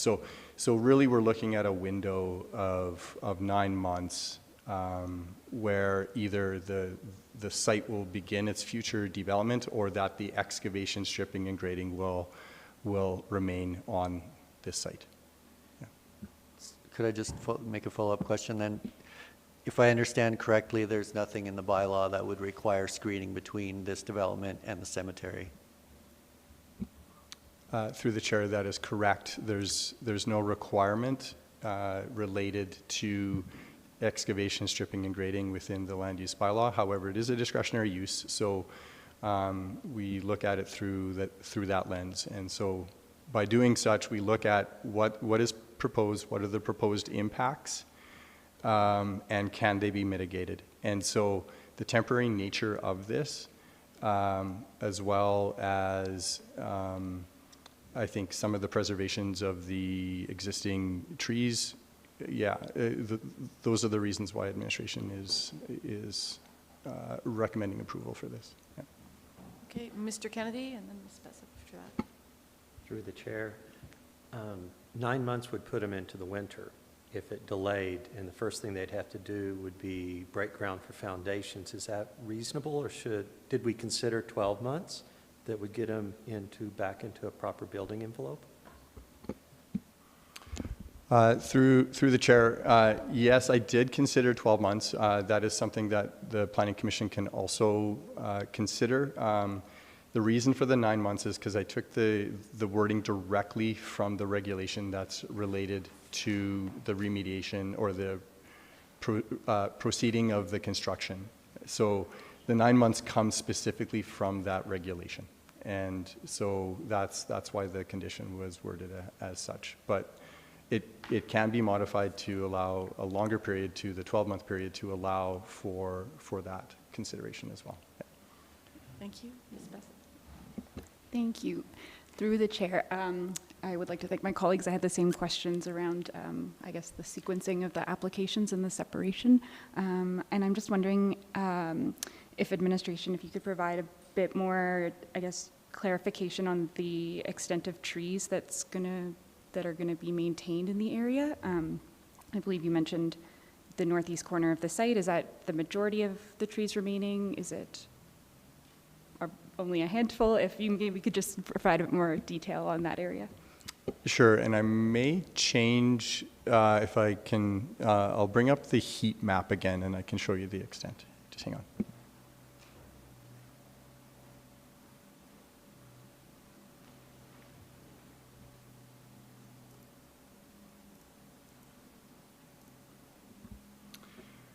So through the chair, this is the, taken from the erosion and sediment control plan. You can see the area of, I'll say the area of disturbance here. So as you can see, this is the current access. This is the area that's adjacent to the Silvertip trail. So you can see this area here, all the way through here. And then you can also see a portion of this area of the site as well. That would be, I guess, adjacent the Canmore Cemetery. Yeah. Thank you. So if I'm reading this and interpreting this correctly, so anything that is essentially color-coded in that area will be disturbed and removed. Correct. That's my understanding. Yeah. Okay, Mr. Talbot. Oh, sorry, I believe Councillor Faubert and then Mr. Talbot. And Riley, you might as well stay at the podium. Oh, okay, sure. Mine's a really quick question. Just in number 5, is it the Town of Canmore noise bylaw or the community standards bylaw that we should be referencing there? Through the chair, that's a great question. I will have to double check on that for you. I understood it to be the noise bylaw, but it could be the community standards bylaw. I'll double check that. Yeah. Mr. Weldon, condition 3, prior to the commencement of construction, you're looking to view correspondence. What are you hoping to see in that correspondence? This is a major transmission line that bisects this property. I'm not sure where it can be moved to allow for development down the road. And so this is my issue with the sequencing is we can strip and grade this. That whole discussion between Altalink and the applicant could fall apart, and it's pretty hard to build underneath a power line. So what are you looking for what's planning going to be satisfied with on that? Through the chair, yeah, so this gets into the right-of-way itself, right? So the right-of-way includes, which is registered on the title as an instrument that kind of protects that area for the benefit of whatever the entity is. In this case, it'll be Altalink. And so within the details of that right-of-way, it allows what can and can't happen. And so one of which is, structures being built and that sort of thing. So what I'm hoping to achieve here is my understanding is that the applicants have been in discussions with Altalink, not only for the excavation, stripping, and grading, but also for the overall development here. And I would just like some acknowledgement from Altalink that they are aware of the work that is being proposed, and in this case specifically for the excavation, stripping, and grading. Okay, that answers that question. One follow-up question then on remediation. So let's say the Altalink discussion falls apart, a DP is not provided, it is stripped, there's no trees left. So we have kind of I'll call it semi-natural because I can't tell you how long those trees have been there, but let's call it a natural state that is gone. I'm not opposed to development, but I'm trying to figure out how the community, given the response the community has had to stripping and grading in other areas of the town, how this works. That we're just going to put grass in, some bushes, we're never going to get those trees back. So this comes to the sequencing and the timing issue. So can you clarify to me what you feel Parks and Rec and yourself, administration, would feel would be a satisfactory mitigation of that? Through the chair, yeah, it's a great question.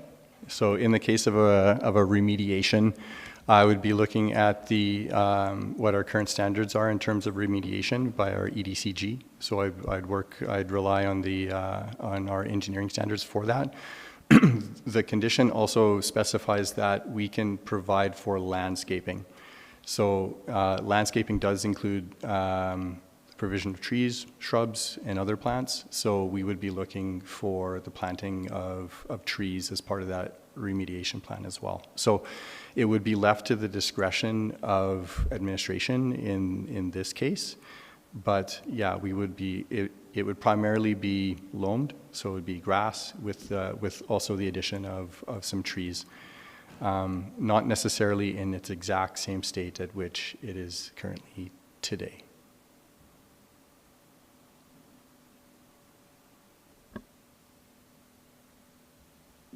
Any other questions? So I have a question, just because I don't know. Related to the remediation, is the town taking any security in case that remediation has to occur? Because I would imagine that's a significant effort. So what's the assurance that we have that it would be completed? Sure, Madam Chair. Yes, the town does take a security. That is taken through the erosion sediment control plan and construction management plan that is provided to the town. I don't know what amount it is. I would need to check in with our engineering department on that, but we do take a security related to that. That would include the amount for remediation, should it have to? I'll need to double check on that. Yeah, so we can connect in with our engineering department. Okay, thank you. Any other questions for administration? Okay, can you put the recommendation back up on the screen, please? Does commission wish to hear a presentation from the applicant? Okay, I'd ask the applicant to come forward with their presentation, please.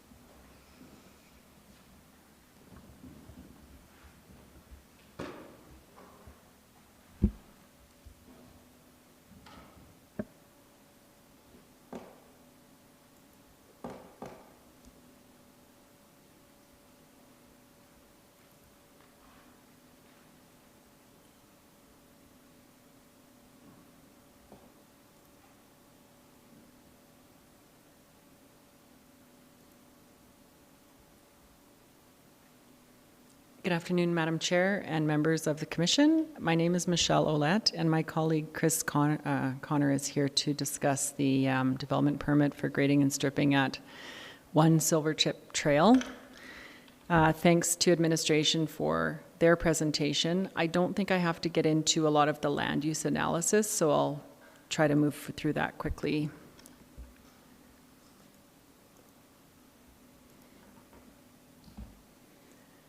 So as you know, the purpose of the development permit is to allow for grading and stripping of the site to prepare for future development. The project area for the grading and stripping is approximately 40% of the site. We know where this is located, east of Palliser Trail, south of Silvertip Trail. The adjacent land uses are the fire hall under construction, the cemetery, portions of the Silvertip Golf Course, an MR and an ER parcel, and the Catholic Church across the road to the north. Just some history of the land use. The site itself was subdivided in 1997, and the hotel was developed on the site under Direct Control Bylaw 09-99, all in accordance with the Palliser Trail Area Structure Plan and the Silvertip Master Plan Area Structure Plan. So Chris will just speak to the grading operations, and we do have a request for a change to one of the conditions, and I'll allow Chris to just speak to that. Thank you. Good afternoon, everyone. Chris Connor, Senior Project Manager with McElhaney. So the proposed grading program, it's got a 4 to 6 week duration. The operations are set by Town of Canmore bylaws, which is either between 7 a.m. and 10 p.m. or as restricted by daylight. That's a bylaw issue and just a construction health and safety issue. You don't want to drive equipment around at night. The hauling and public use, so we're planning to access off of Palliser Trail behind the existing hotel and exit that way. It's a pretty limited site with not a lot of material movement expected. We do not have a contractor engaged, so I don't have specifically 14 trucks will show up on May 5th, so to speak, but I would suspect due to the course of work, there would be a maximum of 1 vehicle per 30 minutes at the peak of construction, so that would maybe be a 10-day period, and then there would be ebbs and troughs within that. So relative to the numerous questions that were brought up about construction schedule, so the Bow Valley, taking a step back, stripping and grading is a very weather-dependent activity. You are unable to do that with frozen soil. Frozen soil is unable to recompact and become stable. That puts us in the Bow Valley basically early May is when all the frost comes out of the ground, and then you're rolling the dice after mid-October for a 5.5-month duration. Of those 5.5 months, June rains pretty much the whole time. So we have a very limited window that we're trying to deal with here, which is the purpose of the advanced application. It's not like we would receive approval today and the contractor would show up tomorrow. There's mobilization and organization and all these things they need to do. So this maximizes the window we have to complete productive work in a calendar year. And if your stripping and grading is done before the end of season, that allows you to do concrete work or servicing or other. So this stripping and grading aspect is the key make or break point of a construction season, and you can easily lose 7 months if you don't hit your guidelines. So that is the reason for the advanced application and the fundamentals for it.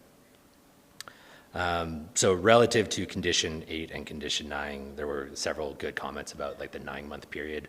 So talking as if approval is happening today, 9 months from now would basically put us in January-ish. So we would recommend that gets extended to 14 or 26 months, which would put us into a year's worth of construction season or 2 years worth of construction season. And then condition 9 be modified as such. So it just gives us an opportunity to actually understand and execute the work. And then I'm sure there'll be direct questions, so I'll just stop presenting now and we'll wait for that moment. Thanks, Chris. So are we asking for a amendment to para 8 and para 9 in the conditions, and you'd like to consider 14 to 24 months? I believe you said 14 to 14 26. or 26 months. Okay, I just want to make sure it was clear for the chair and the members. Okay, Thank is you. that the end of your presentation then? We could speak a little bit more. We've covered the viewpoints. I just wanted maybe to talk a little bit about the visual screening, not so much from Palliser Trail and Highway 1, but more at a pedestrian level and just interaction with that site. I think it was raised a bit earlier through the administration Q&A. There are existing trees and trees that will remain to provide screening as you get a little more in that micro scale to the site. Thank you. That's it. Okay, thank you. Mr. Talbot. I have several questions, Ms. Ouellette. Where are you with the development permit application schedule-wise? Or whoever, sorry, Mr. Connor? Thank you very much.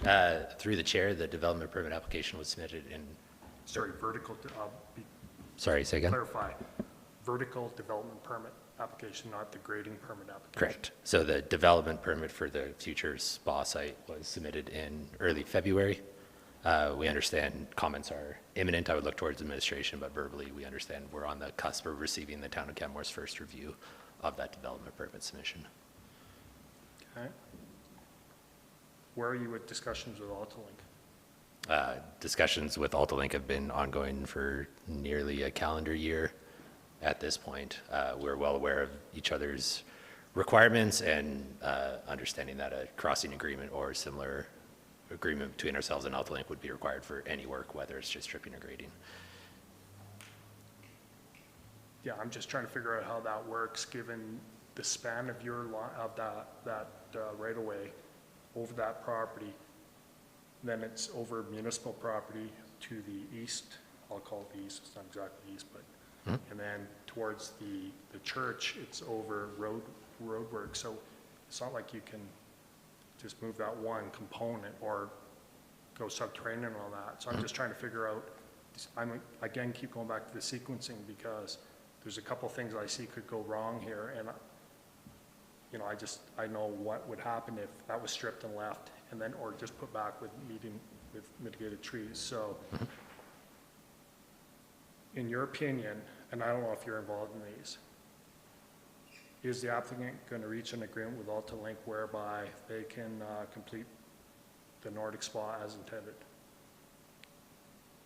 This, It's your opinion, sorry. yeah, so through the chair, AltaLink's access requirements are fundamentally based on should a wire break under an extreme circumstance, can they gain vehicular access to make the repair? So that is a fundamental constraint on the stripping and grading permit. So the heat map, a little bit foggy, but like basically it allows for a very minimal terrain modification to what is there today. So before, during, and after our stripping and grading operation, that vehicular access would be made available. So these discussions have been taken with AltaLink, and we believe we have obtained all the requirements to get that agreement in the fullness of time. So this site and any future development, we understand the relocation of those lines are not realistic, and therefore we've designed a product that fits with those lines remaining in place. I appreciate the response. So, and I'm trying to discuss something in the future, that, and this is the challenge I'm having right now, is this seems to be, you're taking something that should be one application and breaking it into two. I got no visibility to the second part. And my concern then is if one of these two elements, the DP is not, I have no issue with the stripping and grading if it was a cut and dry scenario, but I do have an issue with it because I can't see visibility to the future. So I appreciate your response. Your 26 months was basically on the schedule was just on winter, summer, just the normal stuff? It's 1 year or like 14 months I would recommend as the practical minimum. That would take us into June of next year. And that would fit with your client's schedule? Our client's schedule would be to start tomorrow and construct the entire spa. So like we desire to move as fast as possible, which is part of the split decision. And so development permit process in the town of Canmore, if hopefully it's speedy, but like you're probably looking to midsummer to figure out the sticky bits, so to speak. And so it's just in order to like, the client has no value in spending money on stripping and grading unless there's a degree of certainty in the spa. And so I understand that they are independent operations, but we're not just, we desire to keep sight lines obscured between the cemetery, and we don't want to spend money unless there's surety on the next phase. But we don't want to wait for all of that to be hammered out and then, okay, let's figure out how to hire a grading contractor. We want to know the extent of what's possible here, understand that we have approval, and that allows us to define our construction schedule. So there's mutual gain here. Like we don't want to spend money stripping a site and then not do anything after. Okay, and one more, sorry. How long, in your opinion, would it take to strip this site? Stripping is to get to stripping, the first step is tree clearing. So it's the tree removal. And then after the trees are removed, those are normally cut down to stumps. So then you would pull out the stumps, and then you'd be able to strip the remainder of the site. So from mobilization to the activity of stripping would probably be a week or two. Okay, thank you. Okay. Any other questions for the applicant? Mr. Youngen? Through the chair, just trying to understand the timeframes that you're suggesting. I guess one scenario would be that you strip this season and you start building next spring. Another scenario would be that you strip this spring and somehow development permit or building permit or something is delayed, and it would take another full year until you start construction the following spring, or is that correct? Through the chair, should development approvals for future development go smoothly, it would be a continuous construction operation. So I would imagine a future spot would require water and sewer services, so that would be the next step in the process. You always start with the deepest thing, which are always your underground utilities. That's generally done by same general contractors as stripping and grading work would be done. And so assuming that approval would follow through, we would just continue immediately into underground works and then immediately into surface works. But it's worth noting that the erosion and sediment control guidelines, which the town has inherited, if there's no stripping and grading operation expected within a month or 4 weeks, that is your trigger to stabilize the site. So if there's no activity planned, the requirements make you stabilize the site. So there's, within the system, there's controls to prevent like a long-term unstabilized site. So could I just follow up? I just, trying to understand, you're requesting the condition to be changed, so that sort of maximum worst case scenario 26-month timeline how would that would look? You would start stripping this season. Could you just run us through that, how the site would look for those 26 months? Yeah, through the chair, I guess I should add a clarification. There's stabilization and full remediation are kind of two separate classifications. So stabilization would probably be like a hydromulch or some sort of activity or application that would make sure there's no erosion, no sediment control, no net loss to the environment. So that would be step one. But you obviously wouldn't choose to put all of the topsoil back if you just had to move that topsoil again to install concrete. And so I think there could be a site, let's say we strip, grade, and then stabilize this construction season. And then the final ruling on the DP came past when we were able to spread topsoil or access the site again. It would probably be a spring remediation at that point. But it's hard to control the exact timelines of development permit applications. So it's just enabling what phases we can enable, and then we would have a stable site, and then a remediated site would be the next step after that process. Okay. Thanks. So if I could just make a comment about that, I think in general, I appreciate the developer's request to stagger these applications so that they can get started and sort of maximize,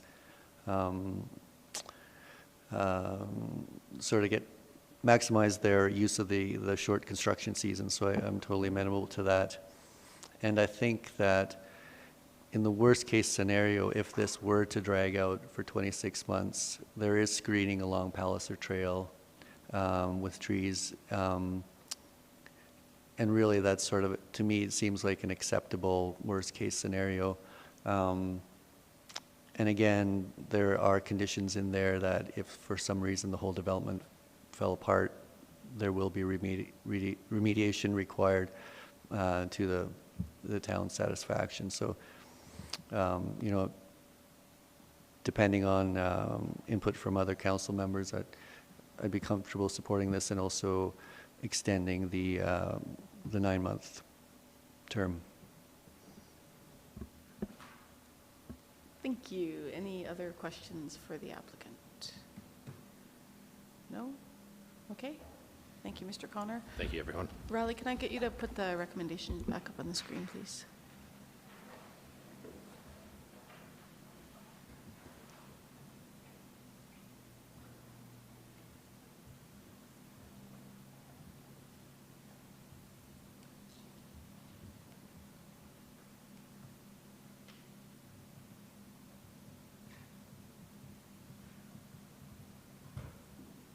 Thank you. So the recommendation from administration is up on the screen, but it shouldn't be the SDAB, just,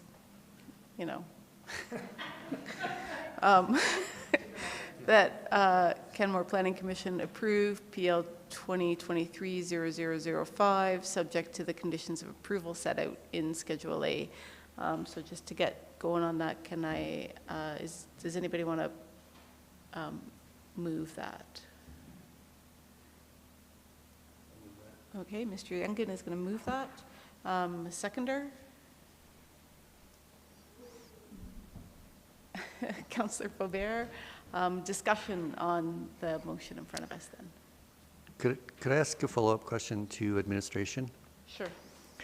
How does administration feel about the applicant's request to extend the 9-month time frame? Oh, you're right, actually, because I did forget to come back to administration before this. So do you have any, sorry, I'll just kind of jump. Do you have any comments you'd like to add, including that one? I think the only comment that I would provide is maybe, like Mr. Connor provided a really good explanation of the timing of the development and that sort of thing. So just to clarify what we're talking about here with that specific condition is, so if this application is approved and the site is excavated, stripped, and graded as per what the proposal is, what that condition is saying is that if the site then, which is subject to another development permit, so if that development permit is approved, and the construction commences within that 9-month period as per that further development, then this isn't an issue, right? Because that site then would be covered by that new development permit for that approval. So for whatever the development is that got approved. So it's not an issue. So what we're talking about here is the timing between so the 9 months is seen as like if further development doesn't happen within the 9 months, that's when we're saying the site has to be remediated. So there's a bit of a distinction there. So worst case scenario, the development permit for the future development of this site isn't approved. So then there wouldn't be any further development happening. So then the site would need to, and this permit is approved and is excavated, stripped and graded. So what we're saying is then the remediation has to happen. And that has to happen within, basically, within that 9-month period. So the other scenario is that the development is approved, but the development isn't able to get started within that 9 months. Then there's an issue, because now we're saying, okay, no, your site has to be remediated as per this condition, but they're not able to meet that target because of X, Y, and Z. So administration, I would be okay with extending that period to allow for some flexibility that may come from an approval situation, and perhaps a delay or needing that additional time before the construction can commence. But I think what's important to understand is really what are we comfortable with in terms of having that site remain in that state of the stripping and grading. And so that being said, long-winded, I know, sorry, but I am comfortable with a bit of an extension for that. I would recommend between maybe the 12-month to 14-month as a maximum, but I'll leave that to the commission. Okay. Mr. Youngan, did you have a follow-up? Are you good? Okay, Mr. Kennedy. There's several balls in the air here, and I'd like to propose that instead of us putting something hard and fast, maybe we just leave it with 9 months, but just say administration has the right to extend that for reasonability's sake, because if it takes 8 months and 30 days to get them the development permit, they're left with 1 day to start construction. That's not reasonable, but administration is reasonable. I think they're not going to come back to us. I think we can keep it and just say, and administration has the ability to extend upon their views, nights, whatever it would be. Was there a response from administration on that? No, sorry. I was just wondering if I should get my computer so I could type out an alternate condition if need be. So Yeah, we'll go to Councillor Faubert and then Mr. Talbot and see. I just wanted to point out that the way it's worded, it says it's 9 months from the commencement of the excavation. Yeah. So it's not from the approval today, it's from the day that they actually start the work. So I think that puts a different time frame on it for me, potentially. Yeah, that's a fair point. Thank you. Mr. Talbot? Yeah, on that, I believe I was understanding Mr. Weldon differently, that if the development permit's approved, there's language going to be in the development permit that essentially says whatever happened before doesn't matter because this is the new terms going forward. Is that correct? Through the chair, ultimately, yes. So with the approval of a new development permit, there would be kind of the clock reset, so to speak. So there is regulations in the bylaw that says the development must commence within 12 months of the issuance of the development permit, and it must be completed within 2 years. So then that time frame would be applicable for the new approval of that future development. Correct, yeah. Okay. Any other questions related to the timeframe? Through the chair, I guess just for discussion amongst the commission members, I think it would be beneficial to have that time frame somehow extend into the spring months. Like, for example, if the approval was today, and it just doesn't make sense to have that expire in the middle of winter because remediation is not possible. So, there's probably different ways to word it. Like, I'd be comfortable with 14 months, or saying, by summer, let's say June 2024. There's different ways to word it. Okay, Mr. Kennedy? Sorry, I'm in construction, so I like the 12 months because they're not going to start until it's summertime, and that would give them, they're probably not going to start in the beginning. That would give them a full window and plenty of time to mow. Oh, and then Mr. Talbot. I'm just wondering if the timelines for the development permit issuance and the timelines for remediation need to both be the same. If we acknowledge that they might have the permit issued today, but they might not start for a number of weeks or months.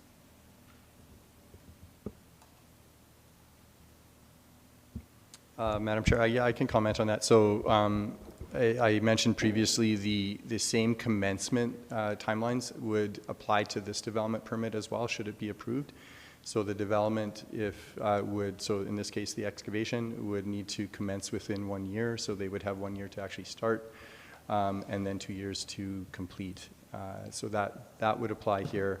But what this is we're talking about, like, the 9-month is more about if the further development of the site not be approved within this 9-month time frame, that's when the site would need to be remediated. And that's why the wording of the commencement of the excavation is in there rather than the issuance of the development permit, because then the work has already occurred, right? Mr. Talbot? Personally, I feel that we're doing this very piecemeal. This feels like taking a step down the road where I don't know where the road's going. If we're talking 2 to 4 weeks, and I'm going to give an extra 4 weeks on stripping and grading, and stripping and grading has started in other areas in this community in March. And so if the applicant is down the road in terms of discussions with planning, I still am at a loss as to why we need to piecemeal this, and this cannot. So this discussion of 9 months versus 12 months, if it's 2 to 4 weeks and the development permit is approved, and let's just go September, the applicant can have a sense going into August that there is a pending agreement and can line up conditionally operations. So unless there's some other environmental reason, such as birds nesting, that those trees can't be taken down, which I haven't heard, then I think, well, for my opinion, I will not support a piecemeal application on this, because I don't want to be stuck with because you won't be able to remediate until the spring. I get that. Like, I'm not expecting unreasonable, and I'm not against development on this site, but I just don't know why we're doing it this way. Comment. Okay. And I do apologize, because by not going back to administration before moving the recommendation, I took away the opportunity for you to answer the question that I asked, which was related to, are we taking any security for the remediation, just given that that is a significant, it is a risk, to Mr. Talbot's point, right? Because this is kind of piecemealed. So there is a risk that maybe the permit won't get approved or improved the way it was envisioned. So if that's kind of the, if it's a condition that we're putting out there because it's a possible scenario, what's our assurance that that situation would be followed through on? So, Madam Chair, we have confirmed with our engineering department that we actually do not take security for the remediation of an excavation, stripping, and grading development permit. So we don't have a security. It is private land. We typically take security for remediation of municipal land or municipal infrastructure. Now, the requirement of the remediation would remain as a condition of the development permit and therefore would need to be adhered to. So through the condition of the approval, the applicant or the landowner is obligated to remediate the site. The tools that would be available to the town in this case, other than drawing on security, would be more of the punitive nature in terms of stop order, perhaps fines, et cetera. But in good faith, we would expect the site to be remediated in accordance with the condition of the approval. Yeah, which I appreciate for a typical development permit when it's resulting in the thing that is going to end up on the ground. But I think to Mr. Talbot's point, this isn't really a typical permit, so there's more risk associated with, is the outcome that is being aimed for the outcome that we're going to end up with? Yeah, it's a tough one. Anyway, any other, just one sec. Was there any other comment from administration before we get into debating the recommendation? I would just like to clarify the point that was brought up by Councillor Faubert. You are correct. It is the community standards bylaw and not the noise bylaw. So my apologies.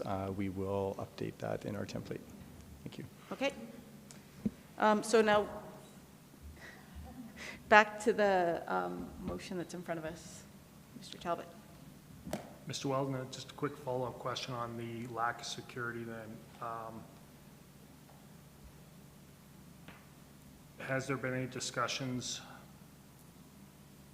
with the applicant as to the extent of the remediation that would be required? I don't know the specifics of the erosion sediment control legislation in terms of what that means. And so where I'm going with this is if I was to support something like this, there would have to be some sort of security offered up to make sure that if there's a failure in the DP or a failure with Altalink, that any stripped land would be remediated. Do you know what that would cost is what I'm looking for? Through the chair, I have not discussed this with the applicants in terms of a cost estimate of what that would be in terms of landscaping and perhaps maybe some regrading or some loaming of the site. That is something that we could explore further.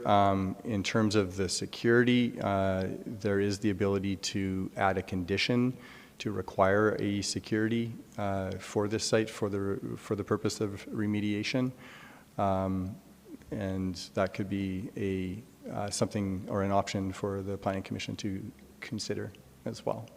But to answer your question, no, I have not spoken with the applicants about a security and what a cost estimate would be. Okay, thank you. And again, my apologies for bungling the order of things here. My second meeting, I'll claim rookie mistake. So back to the motion that is in front of us now to approve PL 2023-0005, subject to the conditions of approval set out in Schedule A. Discussion. If I could recommend or suggest an amendment to condition 9, simply to allow administration to extend the 9 months based on their discretion, whether it be for seasonality or whatever.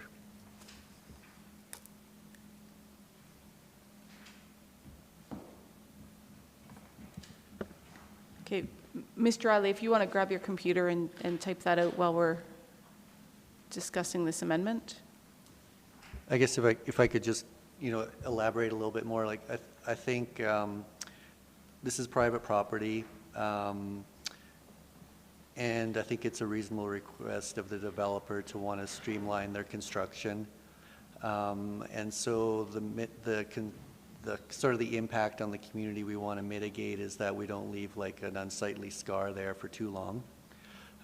So couple factors that play into that. It's not a particularly visible site, from the highway. I mean, from Palliser Trail, it obviously is. There is some screening there with trees. So in my opinion, this is a reasonable request, and I think we should be sort of willing to accommodate reasonably to allow for construction sequencing and just allowing for the seasons that we have in the Bow Valley. Thank you. Any comments on that? Mr. Kennedy? Yeah, I concur. It's not completely in the developer's hands. It's not completely in the town's hands, and it is private land. It seems reasonable. Any other comments? I think we need to amend, in my opinion, the conditions that the applicant provides a cost estimate to planning, and that irrespective of it being, I'm going to treat this like any other development site because it is discretionary here. And that security, similar to most landscaping, which is, I believe, 125%, is provided to the town. I'm not trying to get in the way of development here. It's just, there's dust and I can just see this being not received well by the community. And that's what we have to look out for. So that's my recommendation. So I'm going to ask first that we focus on the amendment around the time. So Riley, when you have something you can pull up, let us know. Do we want to maybe take another break, and then that'll give you time to draft up both of those? Okay, so we'll take 10 minutes. Thanks, everyone.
Okay, so we're back.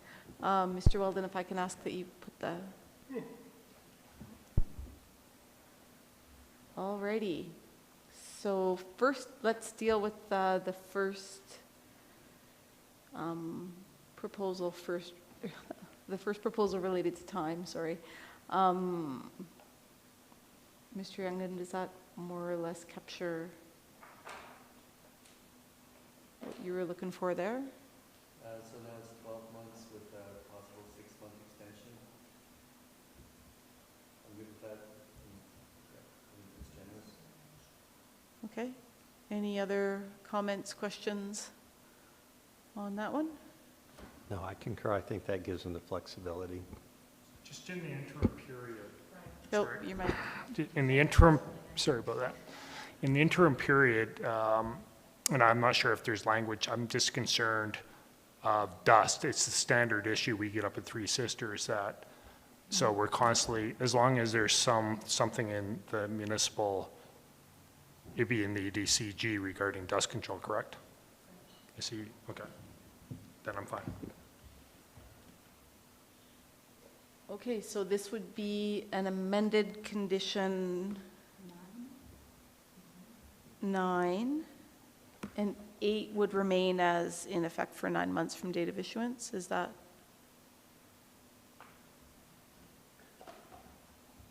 Riley? Sorry, I was just repeating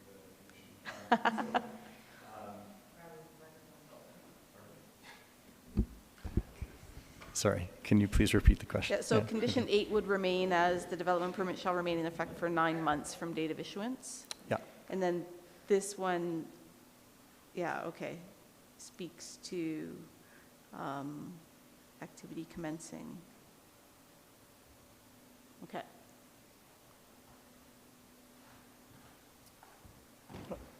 Yeah. Yeah. Are you okay? Yeah. I think so, yeah. Okay. Okay, yeah, so, Mr.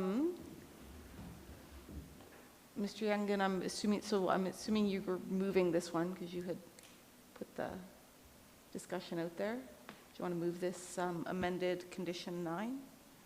Okay, yeah, so I will move that we approve the application with this amended condition 9. Well, let's just focus on the condition right now, and then we'll come back to the whole application. So I'm after just that. moving to make this amendment? Yeah. Okay, I'll move that. Okay, and a seconder. Okay, that'll be Mr. Taylor. All those in favor? Okay, and then the next one is a new condition. So this would be condition 10. That the developer shall provide a cost estimate and development security in the form acceptable to the town of Canmore based on estimated costs to remediate the site to the satisfaction of the town. If we could add form and, well, you have form just and quantity or amount or value. A form is just a type of security. It doesn't speak to the quantum of the security, Riley, you're gonna have to come back up to the mic. if that makes sense. Through the chair, yeah, I understand the concern. We could add in, so there's an association that the cost estimate and then the development security. So the development security is based on the cost estimate. In this case, it would be 100% cost estimate. I guess that might be what needs to be discussed here. So the security can provide it as a percentage of the cost estimate, or it can be provided, at the cost estimate, like what that cost estimate is. So thus 100%. So. Why don't we go with what the standard for landscape in Canmore is, which is 125% of the cost? That would be for the municipal, that would be for the municipal cost estimate, correct, on municipal lands.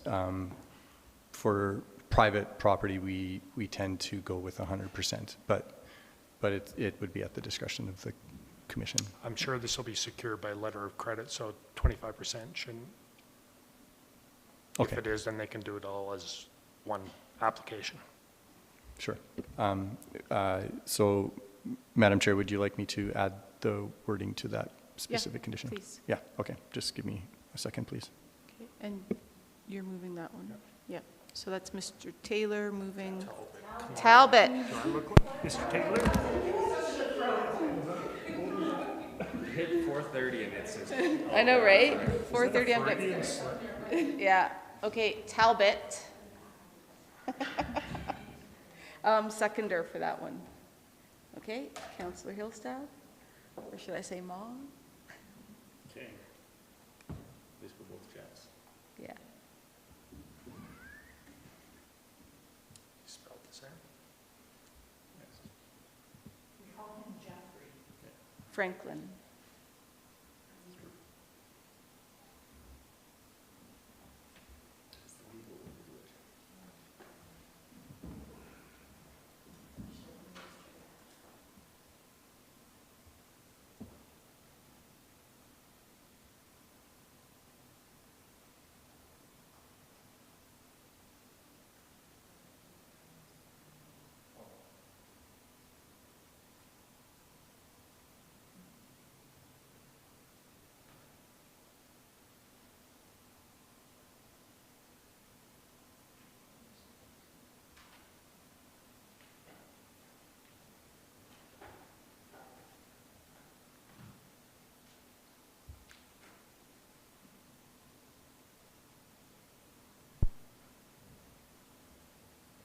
Okay.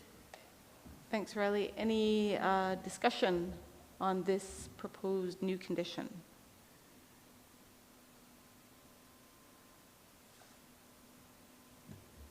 No? Okay. So we'll vote on it then. All in favor? Okay, that's unanimous.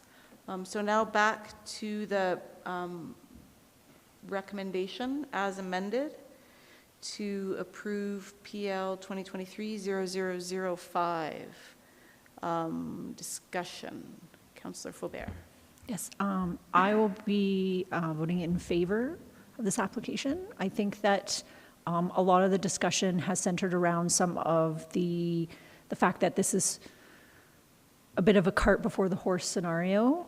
However, the way that the bylaw is written, it does allow for the grading and excavation and this type of work to occur before the second development permit comes into effect or is approved. So the second amendment put forward by Mr. Talbot, I think sufficiently captures the risk of that second development permit not coming into effect and there being a site that needs remediation and that we have a guarantee that that would happen now. So thank you. Okay. Anybody else want to speak to this? Councillor Hillstad? I will also move in favor of this. Again, with the changes to the schedule, I think the changes were, well, I think they're good. It allows a little more flexibility for stripping and grading for that time period so that they can get their work done and not end up being stuck in the middle of winter. And the last amendment, again, helps alleviate that unknown factor of if something goes sideways. So I'll be supporting. Okay, thank you. Anybody else want to speak to this? No? Okay then, all in favor? Carried unanimously. Thank you very much.